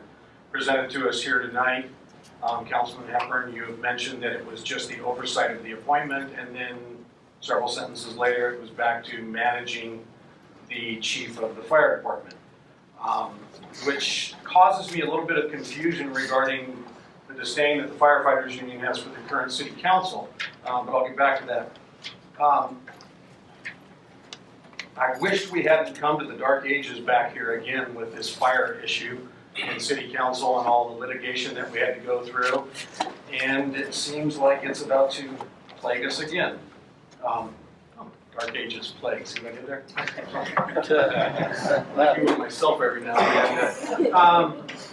Basically what has happened over the last 10 months, we've gotten a new fire chief, an interim fire chief, and that interim fire chief has been tasked with, as well as the city manager has been tasked with, some of the terms of the settlement through the lawsuit that was faced out forward. It was as plaintiffs within 30 days of the effective date, city shall remove without limitation to purge, destroy, delete, and redact all of the files going on further on reflective of any investigation, discipline, evaluation, review, or counseling. It also states that the city agrees to complete a promotional examination for current battalion chief openings within 4 months of the effective date. The city will fill current vacancies with only qualified candidates from within its own city's fire department. The city agrees to hold promotional exams for the current openings for engineer captain within 4 months of the effective date. It shall maintain an active promotional list for each of these positions, ranks of engineer captain and battalion chief. And as well as wildland deployment, the city agrees to meet with the association to arrive at a mutually agreeable policy for the wildland deployment. All of these things have been completed under the direction of our current city manager. I don't understand why we would take away the direction and guidance that the fire department has been receiving at this point. I referenced the disdain that the firefighters union has shown towards the current city council and city staff. We've all seen that as it is with all of the lawsuits that were ongoing throughout the past period of time. Now, I'm sure it has nothing to do with the individual firefighters themselves, but we must realize that a union was involved here, and it was a union action that pushed towards this as we see it. It may be called an association, but it is what it is. It's a union.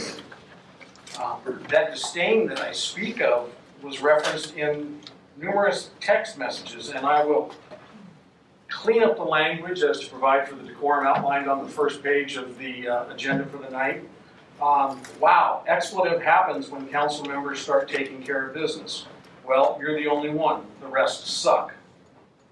Some very interesting conversations have taken place since our last talk. More of the same. We are all good. Thanks again for the support. It means a lot. We knew those pieces of expletive were not going to change their minds, and this will help us down the road when our attorneys go after Pete. referencing Pete Jankowski, even if it's in our memorandum of understanding. We pissed them off and it just confirmed how stupid they are. This is the firefighters union representative speaking in reference to the current city council. Yes, I was ripped up on one side and down the other by two council members and referenced back by the firefighters union. You will have your time. Again, good morning. That is a great article. Muir Davis is a dip expletive. We all know why he is in office. The article also didn't mention PERS. Old Kendrick didn't expletive in his own backyard and opened his fat mouth. So we have a history here of complete disdain by the union, the firefighters union, towards the city council, at which point I don't understand why we would want to take the direction and place it directly in the hands of a city council that the firefighters union has this disdain for. The only two reasons that I could think of something like that being in play is with the March 2020 election coming along so soon, city council seats will change, the mayoral seats will change. At one point, it goes one of two ways. Either the friend of the firefighters union is sitting in the mayoral seat and it lends itself towards LA County obligations, or the current mayor is continuing sitting in the seat with the existing disdain to the city council still being there, lining up for a vote of no confidence and another lawsuit full of cash and prizes. So how would we have that happen? I can't see any valid reason to make any changes to the existing structure as it is right now, in all fairness to the avoidance of future litigation. That's all I have to think.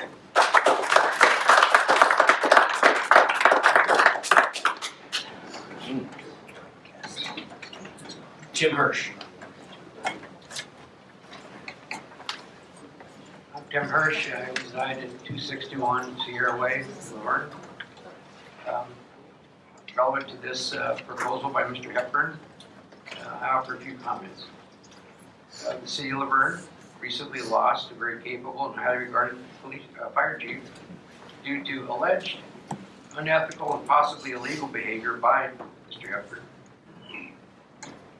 Second, the city and its insurance carrier apparently sustained a $5.5 million damage claim that apparently resulted from this alleged unethical and illegal behavior by Mr.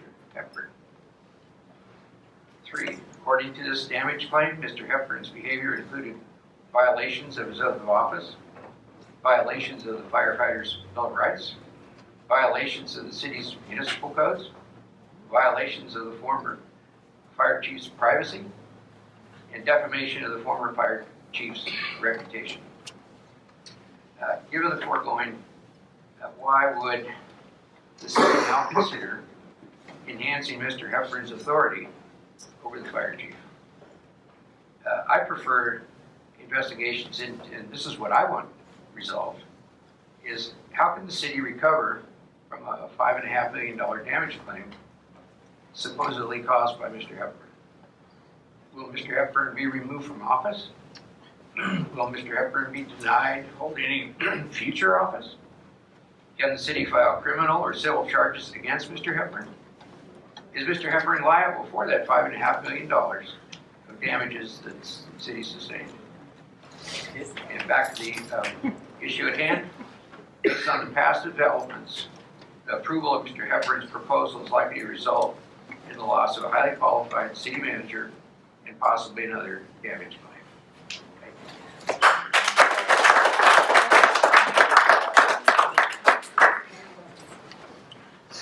Lynn Del Toro. It's really disappointing that people can come up here and throw out opinions. That's what seems to be happening tonight. I would like to see the council make an amendment. I thought exactly what our city manager, Mr. Russi, explained, how the police chief is hired, have the fire chief hired the same way. We don't need to go back to the dark ages. Let's just be even here. and do it in that fashion as it was proposed. Thank you. Anybody else like to address this issue? Yeah.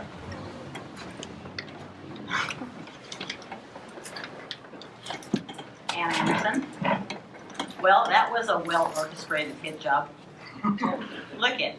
Are we really gonna go through this again in the city? Fine, open up the closed session. Right, let us all hear it. We should have had an investigation done like they asked, and we would have it in writing right now. Now everybody's assuming everything. Robin, you said a long time ago when you guys were voting on that $5.5 million, let's move on. And I agree with you. Let's just move on. But no, election's coming and now we're getting hit jobs. Is this how it's going to be? This is horrible. You can't come up here and accuse people of something when they can't protect themselves. I wouldn't want that for anybody up here. It's a hit job. Because these people already have everything in writing when they come out here. It's obvious. If we're gonna go back, if this is how it's gonna be, we're gonna start tearing the city up again. Citizen against citizens like we did for how long? A year and a half. It's over, it's done. Why come up here now, right before election, and start doing these hit jobs? Open it up. If you wanna open up the closed sessions, let us look at it. We should have had an investigation, and then no one would be arguing right now. We would have all known what happened.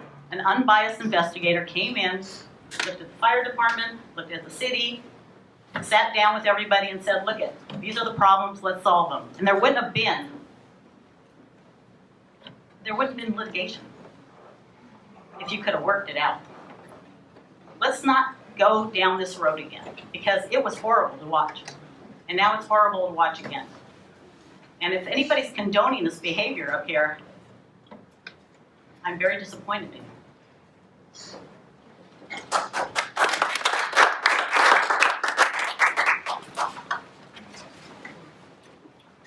Hal Frederickson, 1110 Canyon View Drive, Laverne, 45-year member of the city, resident of the city, retired city employee. My comments are pretty brief. This idea of bringing the fire chief retention to the city council seemed to only further politicize this position. This is a position that doesn't need more politicizing from what it's had over the last couple of years. So I would discourage you from this proposal. Thank you.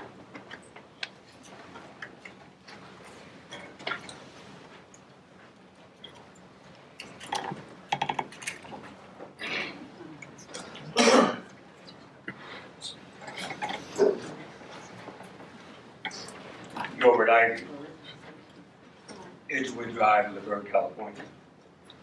You know, it saddens me every time we get to this point where we thought things had calmed down and that people were just trying to put this fire department Hepburn issue behind us.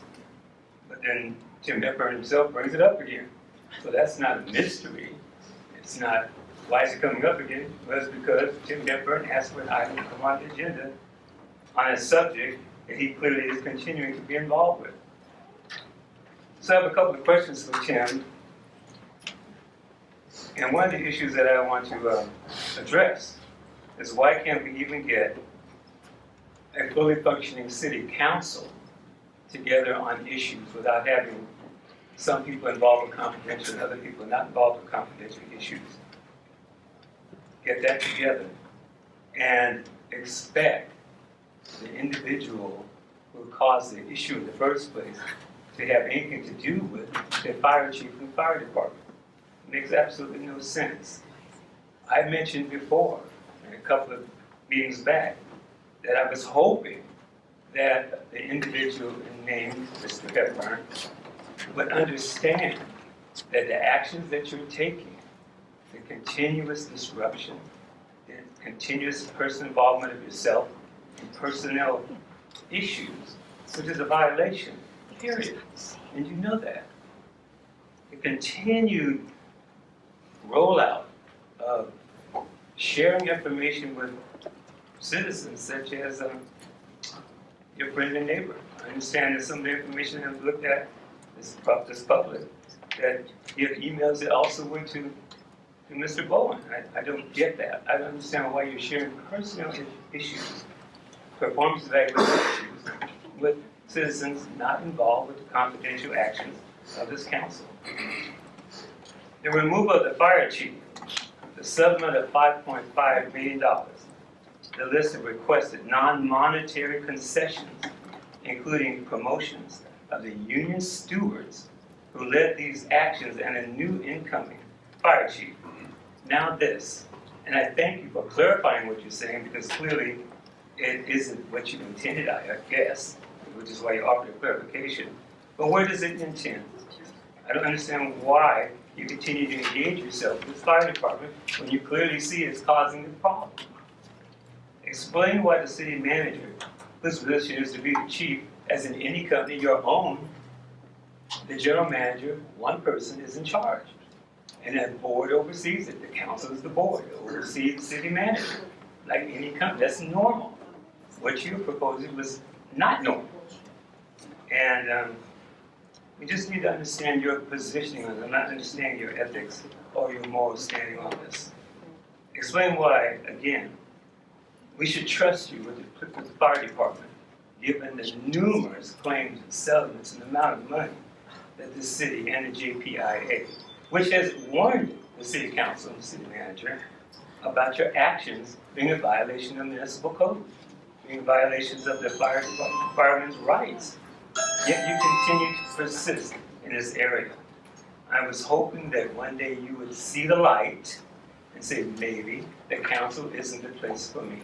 Oh, man. This is, I can't believe you're letting this happen. Please, No, you need to hear this. This is not right. You're lynching him right now. You are. You and all of you are lynching him. Let him talk. No. I'm tired of this. It's a. I'm tired of this. You You haven't heard from me once. Well, get up there and talk then. George,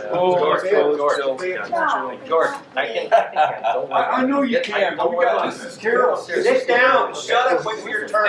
Okay, sit down. Yeah. Let's grab you, Finn. That's not the issue,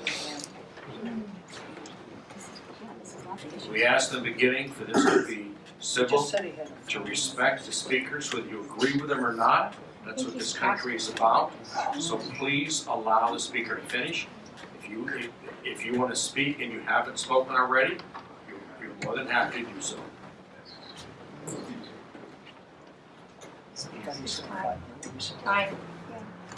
Okay. In conclusion, I just want to say that Verne is a beautiful town. I'm so proud to be here. I'm even proud of the citizens that disagree with me. I love the city, I love the citizens, we all make the world go round. But I cannot continue to sit quiet about it and see what's going on in the city and see that every single time there seems to be a problem, that Councilman Hepburn seems to be in the midst of the issue with the fire department. Seriously? So with that, I thank you. Time.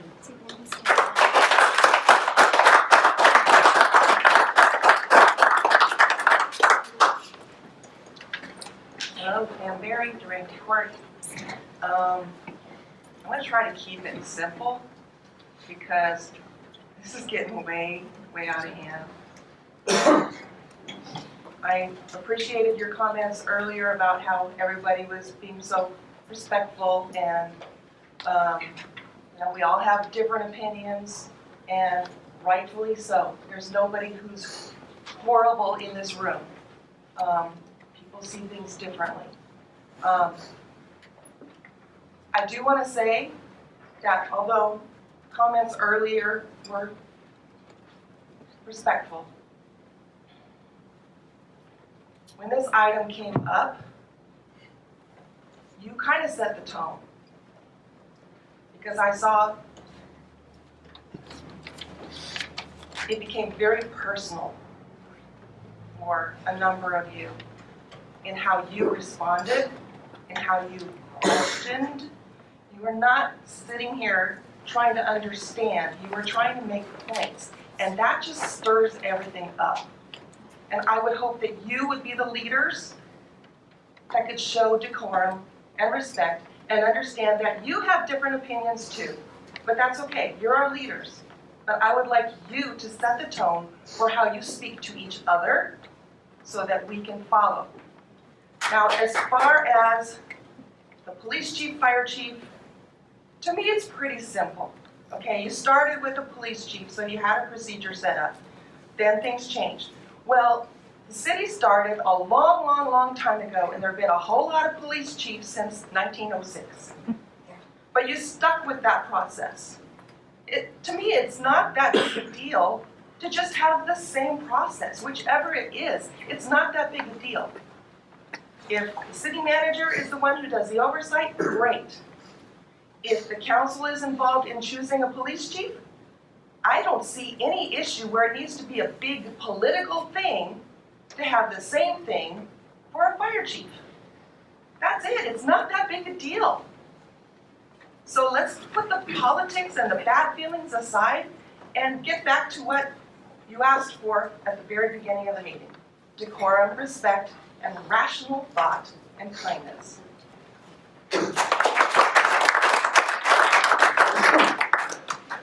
Anybody else like to address? Can't stand it any longer, Mayor. My name is Brian Bokar. I'm an ex-city employee, as a lot of people seem to mention around here. I want to talk about the first responders, but first I want to talk about the issue that's supposed to be before us right now. Do we or do we not let you take care of the fire chief? My personal answer to that would be no, and I'd like to go back a little bit and tell you why. I started out in 1959 in Ontario. They had issues. Their issue was the city manager. Their issue was not the police chief. Back then it was Chief Sweeney. Their issue was not the fire chief. Their issue was the city manager. The council takes care of the city manager. He didn't do what he was supposed to do, they got rid of him. They brought in another one. Fire department and police department, back in that day, they were not allowed to get involved in politics at all, which is fine. I don't care one way or the other. But as life went on with me and I got older and older, I went into Montclair. Montclair has issues. Montclair had a city manager that they didn't want. And while I was with the water district over there, they went through 3 city managers that they didn't want. The reason I'm saying that is, if you do that here and change the whole mindset of cities in general that have a full service city, to me, you'd really be going backwards in a couple of ways. One, I can use the city of Pomona. From the time I retired, which is now almost 20 years ago, from the time I retired, they've had 5 city managers because they didn't like them, or because they didn't want them, or because they didn't want her. The bottom line is, city managers have an association. And on the wall, some places have lived by the sword and died by the sword. City managers, rule of thumb is, we're looking for a 3-2 vote. Now you guys figure it out. If it's 3-2 one way, he's got a job. If it's 3 the other way, he's out of a job. You're going to get another city manager. If you do the same thing with the police chief, the fire chief, why not go all the way down and take all the directors? Why don't you go to the director of planning, the community development? Why don't you take on the public works director, which is where I was at? You would have nothing but chaos. And this city, and Ann and I may not agree on a lot of things, but we need to get by this, and we need to move on. I would love it to just, and I don't mean go back to the same thing, be accountable, be transparent, as much as you can be without going outside of a closed session, but let the people know what's going on. Here, if you started that, again, starting here, right now there's 2 police officers that used to work for me in public works. There's 3 fire department that used to work for me in public works. That's a team. Some will call it a family. I still have more respect, again, with both police and fire, but it really bothers me because because sometimes I get a little picked on because they think I'm against the police or against the fire. I can tell you, honest to God, that is so far from the truth. I look at these gentlemen over here as family. I look at our police chief. In fact, just before the meeting, I was making fun of him for a picture at Halloween with him and one of his detectives. And Nick, I thought it was a great picture. But the bottom line is, we need to get back the way it was. We need to get back to be a family. And as Ann said, cut to the chase. I think the only reason that this is coming up, that the council should look at being the manager over the fire chief. And I'll tell you, if it goes that way, then you better be looking at the police chief.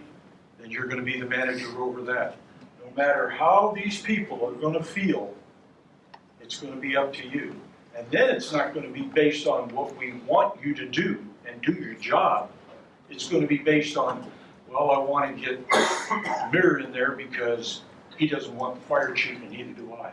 You know, let's not get into he said, she said.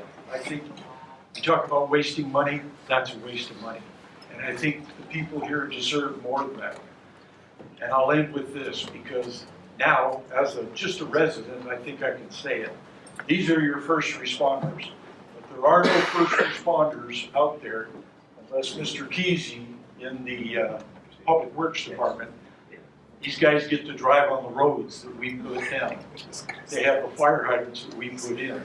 The police department has everything that they need because of the second first responders, which are Public Works.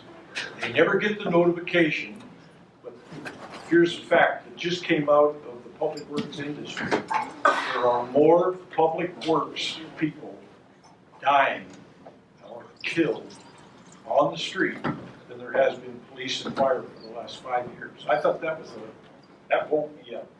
Bottom line, let's get back to being a family and cut through all the minutia that we've been going through for the last year and a half. I'm getting tired of it. And I'm on one side, I am, yes, totally supportive of the tax, but there are people that are not. I respect whatever they want. But I also respect, even though Mr. Boeing doesn't think it's true, I respect transparency, and I think it is important. And so all I want you to do is get back to the way it was. And I want to be a family with these guys that are standing over here. I may be retired, but I want to be a family with these fire and police. You may want to. They're all part of the team. Everybody in here is a part of the team, but some of us vote for you. Thank you, Brian. Thank you.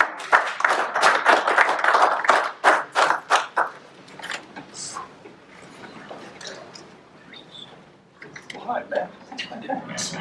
You know what, I wasn't planning on speaking tonight. My name is Matthew Lyons, and I am not a candidate for city council, but it sure feels like campaign season already.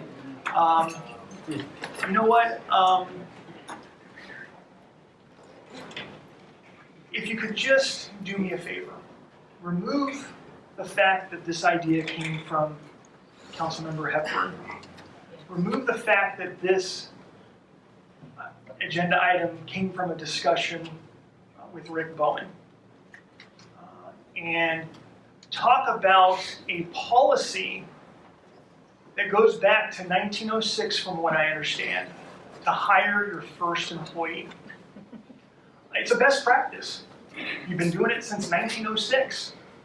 I would have appreciated the conversation focused on that than all of this toxicity. We're living in a toxic city. I moved to Laverne for a reason. It was a very conscious decision, my wife and I. We wanted to raise our family here. If you look around this whole chamber, we're here because we love Laverne. But this was such a toxic conversation. As a resident, and I'm speaking as a resident only tonight, I would have appreciated you five talking about this policy that has been in place since 1906 to place our police chief. And is it good enough? Is it better than what we're currently doing to hire our fire chief? The best practice since 1906 to hire our first employee. Will it move us forward to a more better Laverne in hiring our next fire chief? Personally, I would much rather have 5 additional eyes on the hiring of such an important position. We are only as good as our people. And I want to have the best possible fire department. I want to have the best possible police department. Because if you ask most residents, public safety is priority number one. And you're only as good as your people. So from my vantage point, you missed the target on your discussion. There were a lot of point of orders that should have been called because this conversation was taken to tangents beyond acceptable from my vantage point, sitting out there in the audience. What I would ask, humbly, is that you bring this back to the dais and ask yourselves individually and collectively, is the policy from 1906 that helped this city hire its first employee, is it a best practice that you want to employ tomorrow for the best possible fire chief? I hope it is, as a resident, because 5 additional eyes to support a city manager in taking the city of Laverne to the next level, to a more perfect Laverne, is what I expect as a resident. Thank you.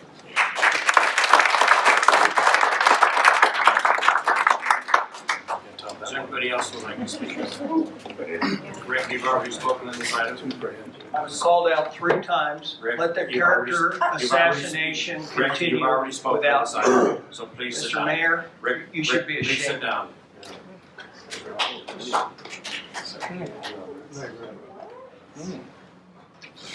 Jeff.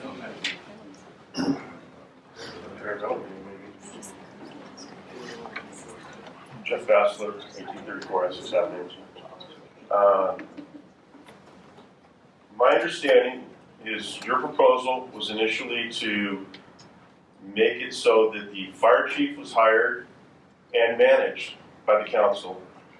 We have since had clarification that you were wanting to match the police standard from the attorney, that it is just the hiring process, correct?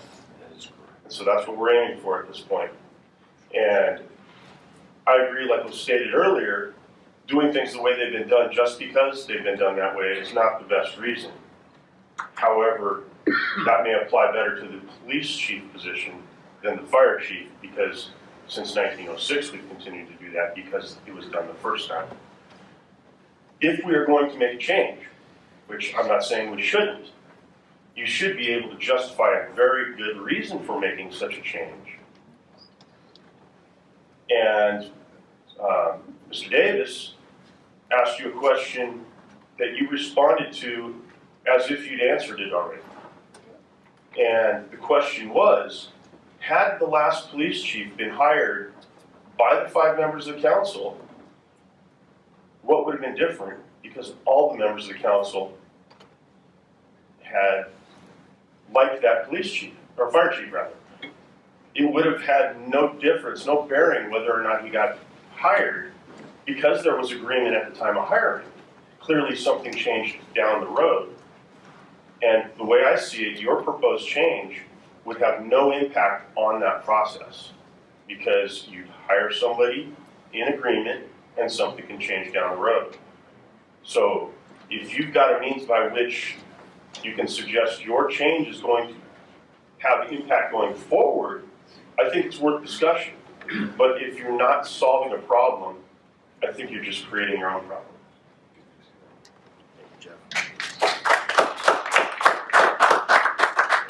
Is there anybody else who would like to speak to this item?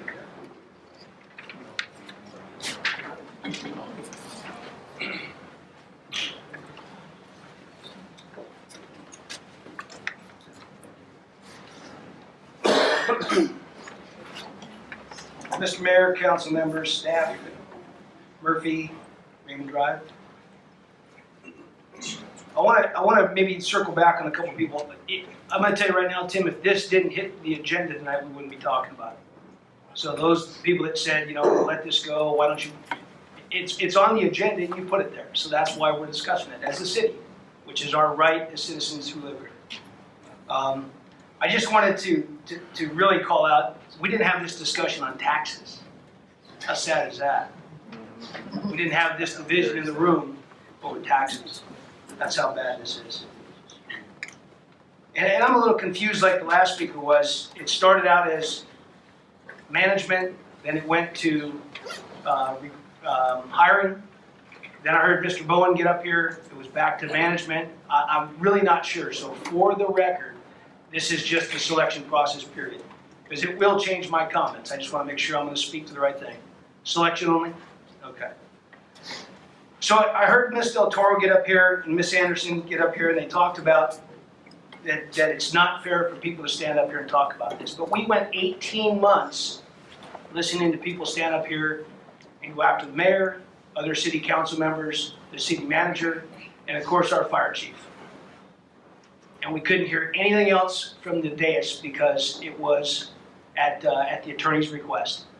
So that stuff needs to come out now. This is not, call it political if you want, it's on the agenda, so we're addressing it. We don't think this is the right thing for us to have you involved in it. And I'll give you a couple examples. And for those people that want to talk about this as opinion, I've got the copies here, you can see me after. Mr. Mayor, I will not turn around, but for those of you behind me, I've got copies if you want to see the fact. So first and foremost, I'm curious tonight, are we looking for a 4-to-1 vote so we can walk out of here and say, okay, this is, the fire department got railroaded again? Because it's really not the case. Or is this a power grab to select the next chief and then manage one of the largest departments in our city, an $8 million budget? Because that's a big deal. It's a big deal. For the 5 of you, it's a big deal. I know for our city manager, it's already a big deal, and he's a professional at doing this. So I reached out and did a little research. The surrounding cities that have their own city fire departments still, Monrovia, Montclair, Pasadena, Ontario, Sierra Madre, Arcadia, West Covina, all do it just like we're doing it here today. No change. They select the fire chief, they manage the fire chief, and they are like situations like we have. It's a city fire department, it is not county service. So why do we need something different in the city? I just heard the gentleman speak since 1906 on the police side. Nothing has hurt us on the fire side either. In fact, I called our past fire chief the other day, John Bro, and I said, John, did you have any issues whatsoever answering to the prior city manager, Lamelli? Or how about Bob Russi? Had no problem with either one. It was a good working situation. And we hired a good one with John Bro. I think everybody here would agree to that. I think you'd all agree that we hired a good one in Pete Jankowski until all of a sudden this union action took the legs out from under him. So let me just walk you through this. This is a claim that just came from that very chief. We haven't talked about it here at all. I'm kind of interested. I wish Mr. Bowen wouldn't have left because I know he's been sitting on this for about 3 months. And if concerned citizens who stood up here and talked about the lawsuit with the fire department before, why isn't anybody talking about this claim? I don't know what it resulted in, Mr. Russi. I don't think you can tell us yet, right? On what the settlement was on this. I know it is settled. Perhaps maybe in your comments later you can share that with us. But it will become a public document soon. This is public document in my hands. And it talks to, it says right here in the very first paragraph, the claim damages against the city of Laverne and its council member, Tim Hepburn. Now again, this is for the fire chief, this is from the fire chief, who just left the city, and we want to manage the next one, or even hire the next one. We want to be involved in that. And I don't understand that. We got not only a $5.5 million lawsuit, but now we have a claim from the fire chief. And what are we going to do with it? We're going to settle it like we did the last one. Who knows, now we're probably north of $6 million on the hook for those actions, and they can't continue. So he went through and he said, here, you violated the firefighters' Bill of Rights. I believe with these firefighters in the back of the room, that was the same challenge in their lawsuit. Now this firefighter, the fire chief, is bringing those same claims against our city. And unfortunately, Mr. Hepburn, he names you in every single line here. It's the city of Laverne, specifically the actions of Mr. Hepburn. You violated the Laverne Municipal Code with the investigations that you did that were illegal and against our very own laws, the laws that you guys are supposed to be sitting up there making for us.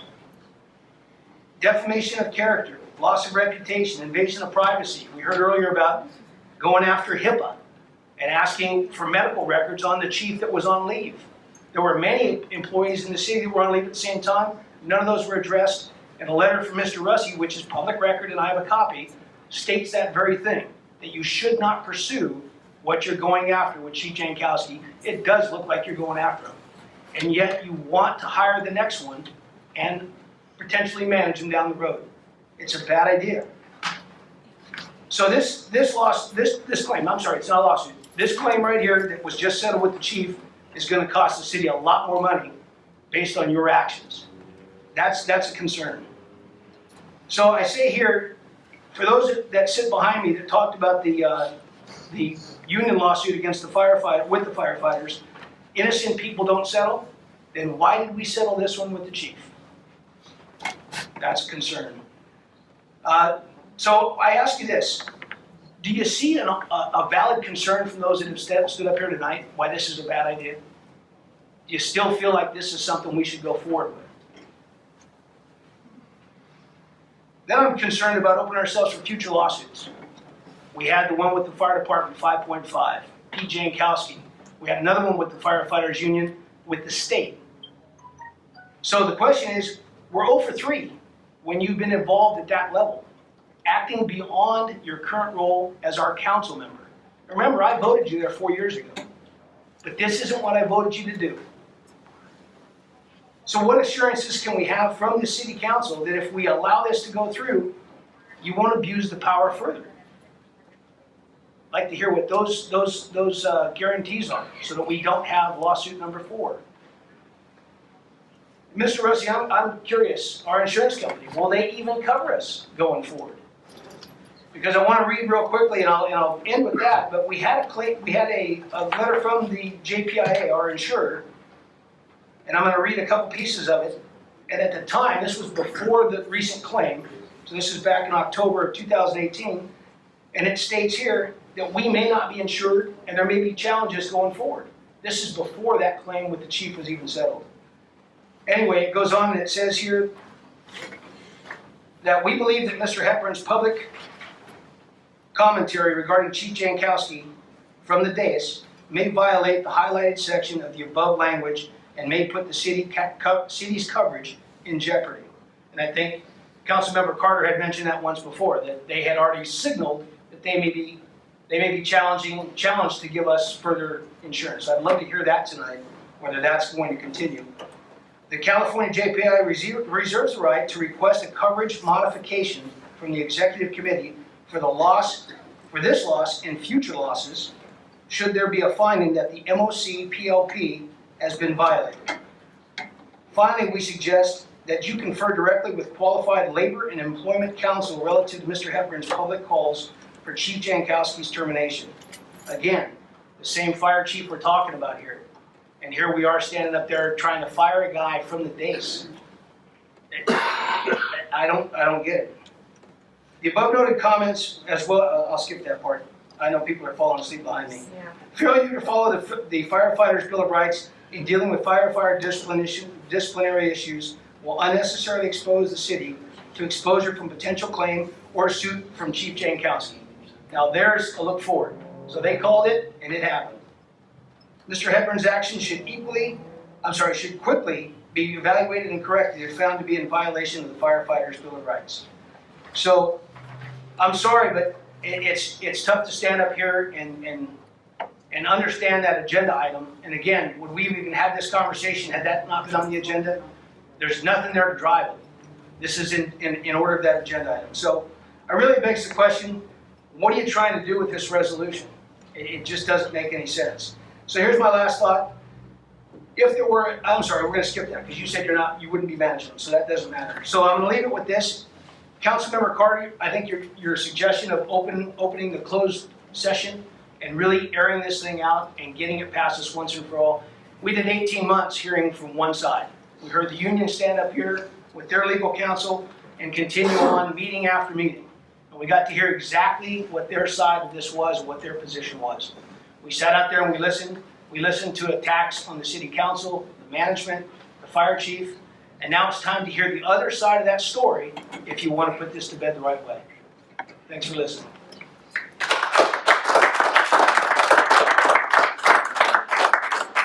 Is there anybody else who would like to address this issue? Okay. bring it back to Dais. Tim, you want to speak?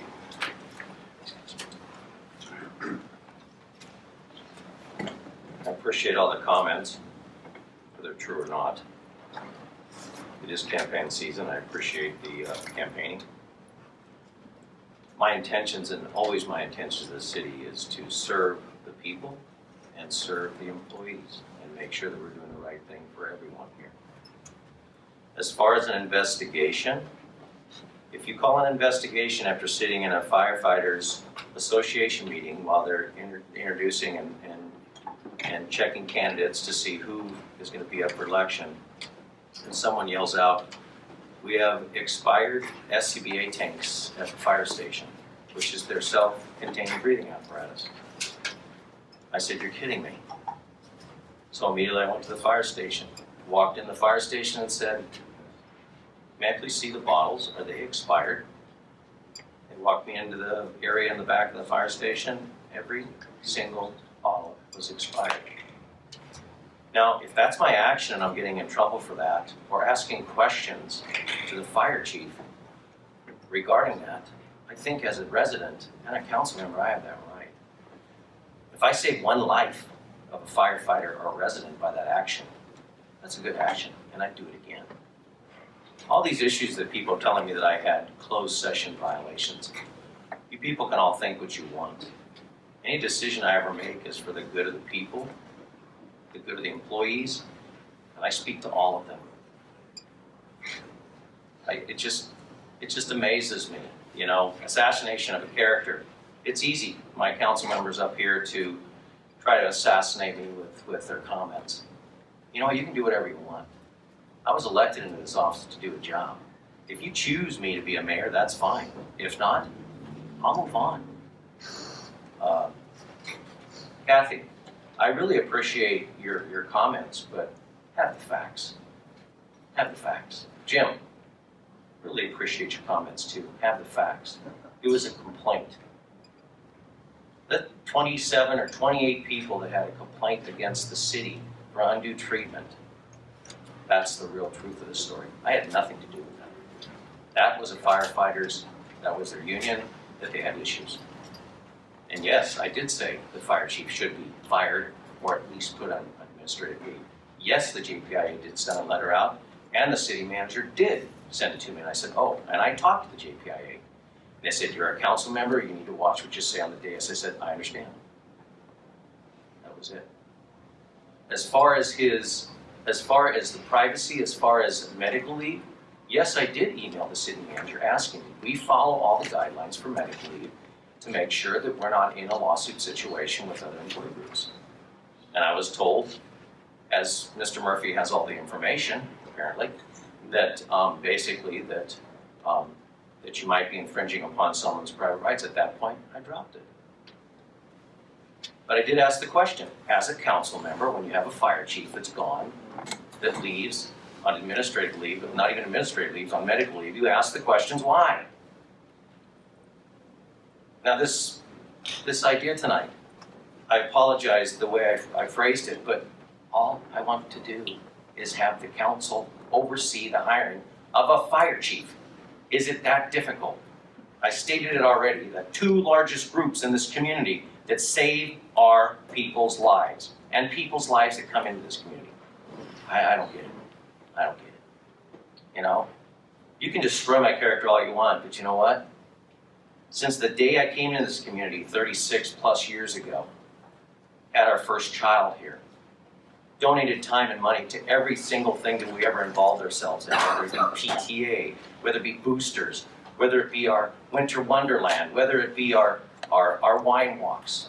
I support our community, and I support Shop Laverne. I support all of this. You want to go ahead and assassinate my character, go ahead. Bring it out in the election. I stand on my own 2 feet. There has been no investigation because there is none.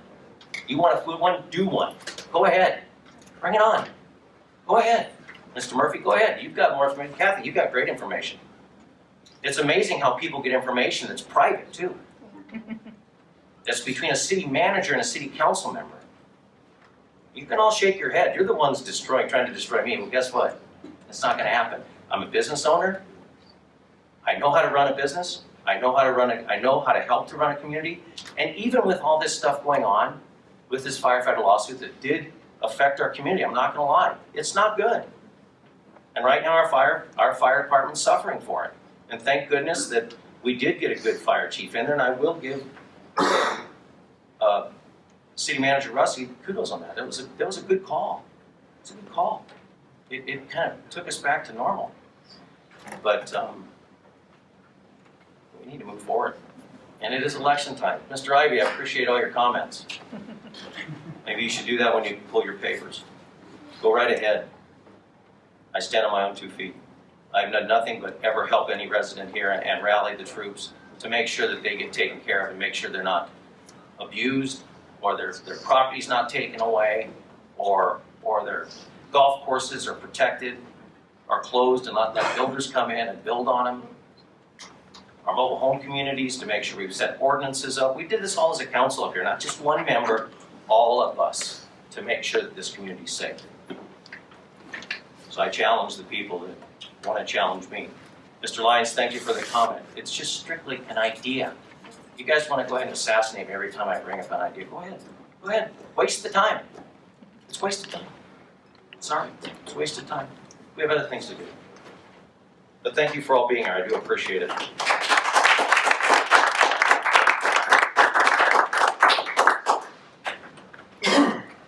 Any other comments on this item?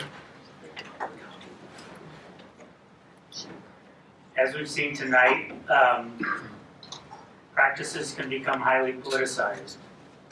And I'm not interested in encouraging the city to gain more policies and more practices that are subject to being politicized as this one tonight. Anything else on this? I think we've said enough. Thank you. Okay, we will move to item. Are you going to second it? Did you make a motion? Make a motion that the city council oversees the hiring of the fire chief to be given to the city manager for his final decision. Is there a second? Okay. We'll move to item 8, public comment. If there's anybody that wishes to address any item that is not on the agenda, please do so at this time. There's speaker cards at the dais. If you can fill one out either before or after, please. Anna.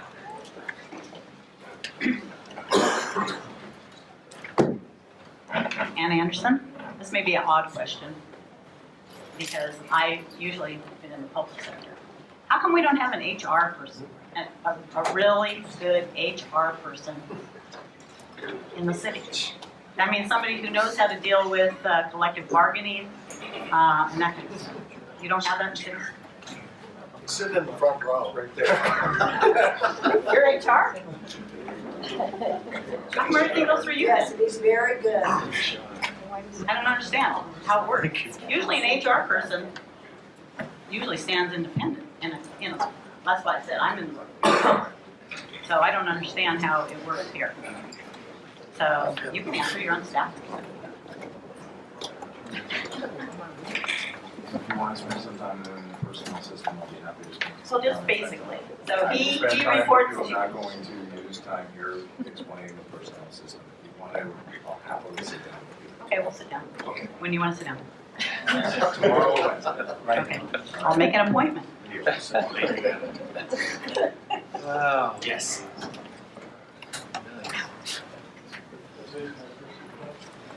And Verne, I just wonder if there's any update on the golf course situation? Can we have a report?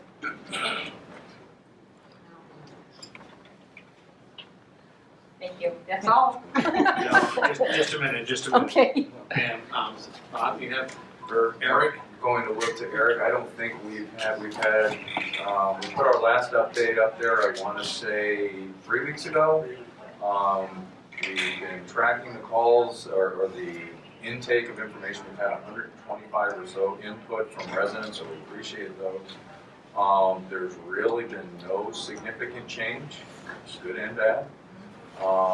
There is an application that is going to be coming forward in the next month regarding a cell tower somewhere on the property.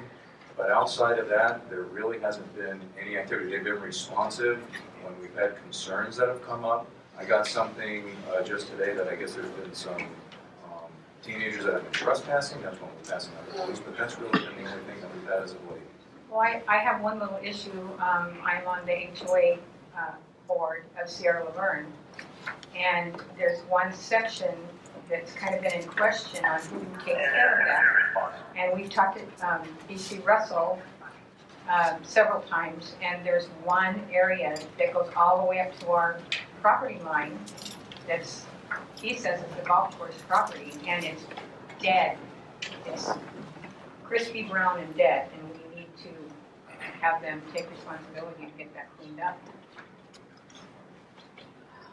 First that I'm hearing of it, yeah, I would ask that if you could, if you want to take a couple of pictures, put them in through the Sierra Laverne log. That is where we're tracking all those, and we can then direct it through that. So if you would mind doing that tomorrow, I'll be happy to pass it on to fire prevention. Okay. Thank you. Anybody else like to, Chris?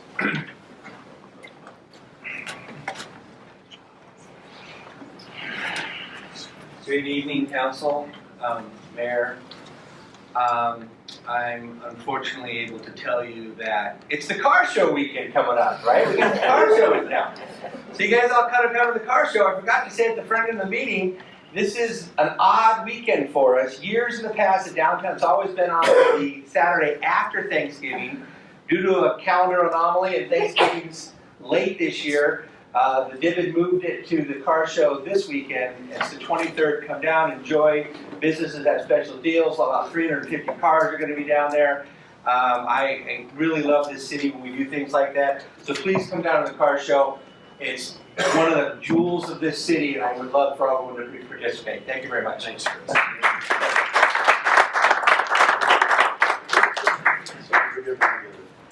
Anybody else like to address?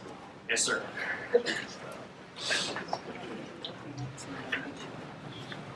Grab one of these. Brian, right? Brian, one quick comment. In the interest of public safety, and this may be popular, maybe not, but as far as like bike lanes and all that stuff go, great. Can we get the authorities to kind of enforce the law a little bit as far as running stop signs and total disregard for cars on the road? Guys on bicycles just come up to the stop signs and run right through them. 3rd and E, they never stop. They just look at you, flip you off, through they go. So can we get something done about that, you know? They are theoretically supposed to abide the same laws as the automobiles. Thank you. Thanks, Brian.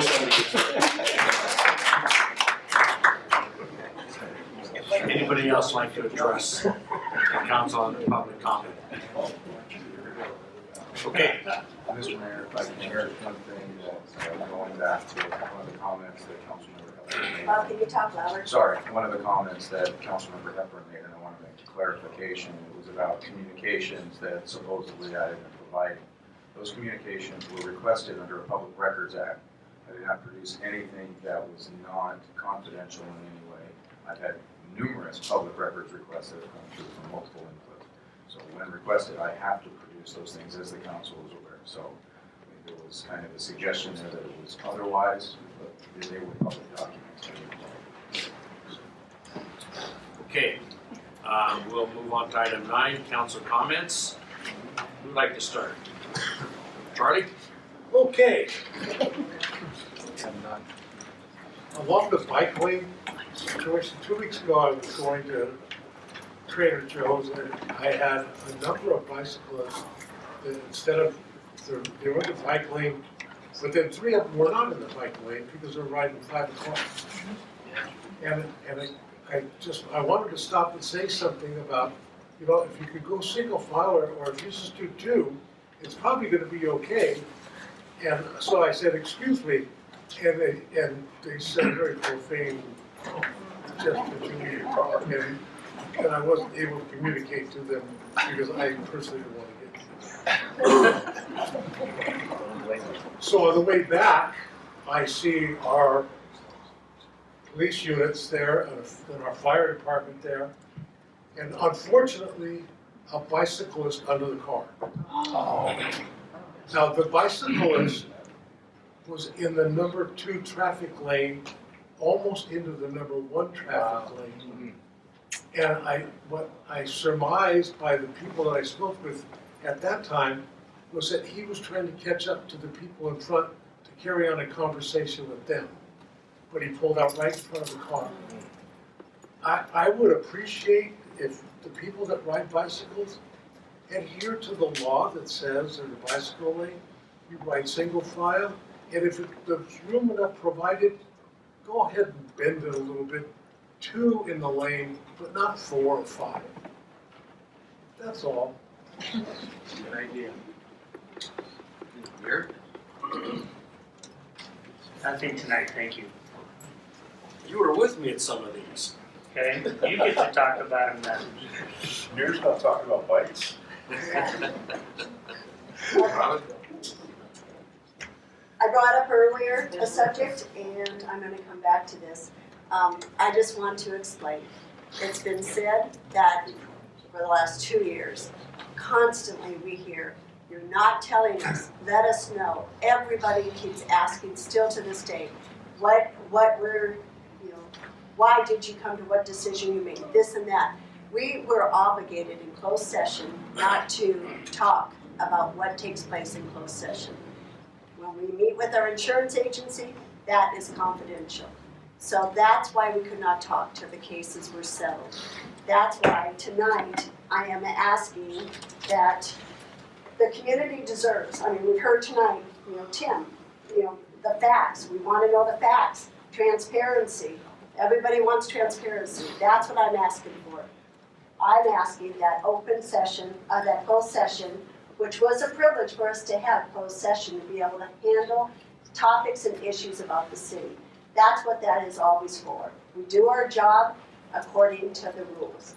But now I'm asking the council support, if that's what you wish to, but I'm bringing it to the table to say that I would like to turn it over to the city attorney and the city manager to come up with a plan to bring back to us how it will happen, but that the facts come out from closed session. And after that, it could be put to bed. But I think the public has asked and they deserve to know. I'm tired of answering questions like I can't tell you this right now. Now's the time, everything's settled. And I would like to make that recommendation. So Mr. City Attorney, what do we do at this point when me requesting this? Well, the council could take an action, not tonight, it would have to be on a regular agenda, to waive the attorney-client privilege and ask your defense lawyer to come and tell the city's side of the case. I don't know whether he's available to do that. And I think that Chief Jankowski, who was also represented by the defense firm, would probably also have to agree to waive the attorney-client privilege. Could you check into that? But I can check into that and come back with what the council would need to do and how that might happen. But, I honestly, I'd say I don't recommend it, because I think that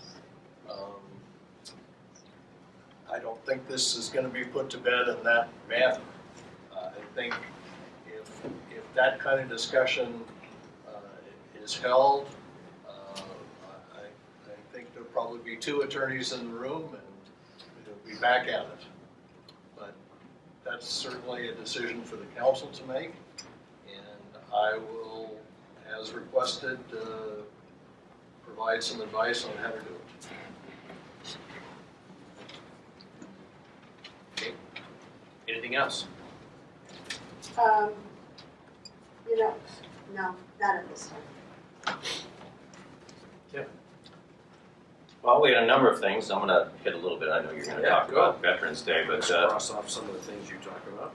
Well, I want you to continue on that. It was Veterans Day was amazing, and the city staff did a fantastic job. Mr. Gary, Chad, all your crew, and everybody that was there, the police officers and firefighters, first responders were there. We had 3 World War II veterans, is that correct? Just amazing. It was a great day, a little different how it was run, and it was really cool. We had the Holy Name of Mary doing music to the different armed forces and the different times of the years. It was really, really a nice occasion. That's really great to talk about the cool car cruise, the Historic Society bike. Mayor Kendrick and myself were invited. Their council, they couldn't make it, but it was the Friday the 8th at Roynan Elementary. They had a celebration to veterans, and the 2nd grade class was up on stage singing patriotic songs. You know, if you want to know what Laverne's about, you just go up there with all the families there, with those little kids up there, and Mayor Kendrick, they were amazing. They were amazing. Not a tune off. The kids were great. They did, I don't know, 8 or 10 songs. It didn't matter, but they were really good, and I'm thinking there's talent in this community, but that was just an amazing, that was before the Veterans Day celebration, obviously, but that's what our community is about. It was wonderful, just wonderful. Yeah, thank you. Well, I do have a few things because I go to a lot of things. Grace Napolitano held her annual First Responder and Active Veteran Appreciation Breakfast. And we had 2 honorees. Captain Andy Glaze from our fire department was honored, and Corporal John Wells from our police department was honored. The funny thing is when he went up to take his picture with our Assemblywoman, Grace Napolitano, his Congresswoman, sorry, thank you for correcting me. His grandmother lived next door to the Napolitanos, and Josh grew up knowing Grace's family and Grace. So coming from Laverne, it was just a wonderful few minutes. On the Saturday prior to Veterans Day, Holy Name of Mary did their annual tribute to veterans. This is put on by their Stars and Stripes group, and they selected the women of the military, and it was really, really nicely done. As Tim said, Veterans Day was a tribute to World War II veterans, and it was just a great time. The MC, Dan Harden, said he spent 3 times more on this one than he did on other ones, and he had a tribute through each year with songs that Tim talked about that the Holy Name of Mary choir did. And there was a woman in their choir that was also a veteran, so that made it special. The University of Laverne had the grand opening for the Ludwig Center. The name is as long as this day, so I won't repeat it, but it is all good things about getting together and solving differences and enlightening the world. So it's a wonderful, you go by there in the evening and the lights are on, it's absolutely spectacular. On Saturday, the Claremont Symphony, or the Claremont School of Music put on their annual event, and there was probably 20 to 25 kids and it was at Hillcrest, and that's one of the reasons I went, so it was just absolutely spectacular. One of the things that I have been that I have done for over 2 years now is to provide information to our city on different things. I'm going to start off by saying these 5 things. One is I pick the topic, I choose the location, I schedule, the people that are in it, I choose. Some are city, some are outside the city. I schedule the time, and I pay for every one of them personally. So there's no outside money. I mean, it's all outside money. It's all my money. There's no city money. These are all my own things. And the reason I say that is because I'm putting out information that I think is really important in our city. 4th of July, Brackett Airfield. It was so long they divided into 2. Halloween, that we do so well in Laverne. development updates throughout the city, downtown holiday stroll, Foothill Boulevard businesses, Memorial Day, the Battle Cross, when we added that to the memorial. I did that and what it stands for. The Memorial Day, and I think it was probably about 3 years ago when Brian Anderson came to our city and spoke. He was our guest speaker. Two-time Iraqi triple amputee drove to the memorial, and it was just fabulous. So we did a great video on Brian.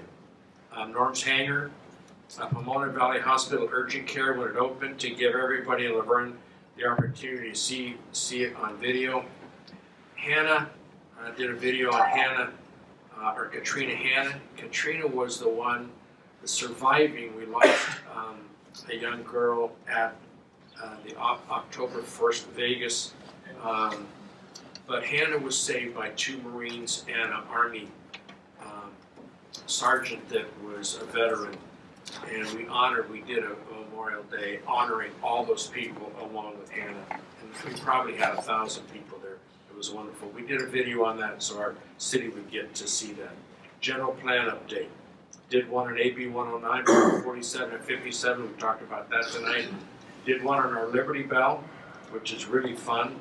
San Paulo Business District with a commercial broker, Todd Launchpad, who I know. Water treatment and storage, fleet maintenance, 149 pieces of equipment all the way from a big ladder all the way down to a lawnmower that they ride. All these are done in fleet maintenance. Nobody knows that we take care of our own equipment. Sewer cleaning and video, Bonita Glen Davis Stadium, along with the project manager, Kenny Ritchie, the principal, and Billy Gary, who schedules everything there in his department through the city when it's not being used for Bonita High School. And of course, the last one, which is I saved to last because it's the one I like the most, JT Orr, who's an NBA ref. His dad grew up locally, played at Bonita High School. It was on the varsity basketball team, and that was just fun to be able to reenact that with JT in the same gymnasium at Bonita High School that his dad played in. So if you have videos that you think are really cool, information, I'd be happy to get that information out, but I just want you to know that there's a lot going on to get information out in our community that you may not know about. So with that, we will move to item 10. We are going to be adjourning to December 2nd at 6:30. We have our tree lighting at 6 o'clock, I believe. There's rumors that Santa is going to come. Fortunately, he has not ever let us down. 6:30. 6:30. Oh, 6:30 we're going to do that. Okay, so we do the city council meeting after that. And the chamber singers from Bonita High School will be here as well. So in the meantime, happy Thanksgiving. Thank you everybody for coming tonight.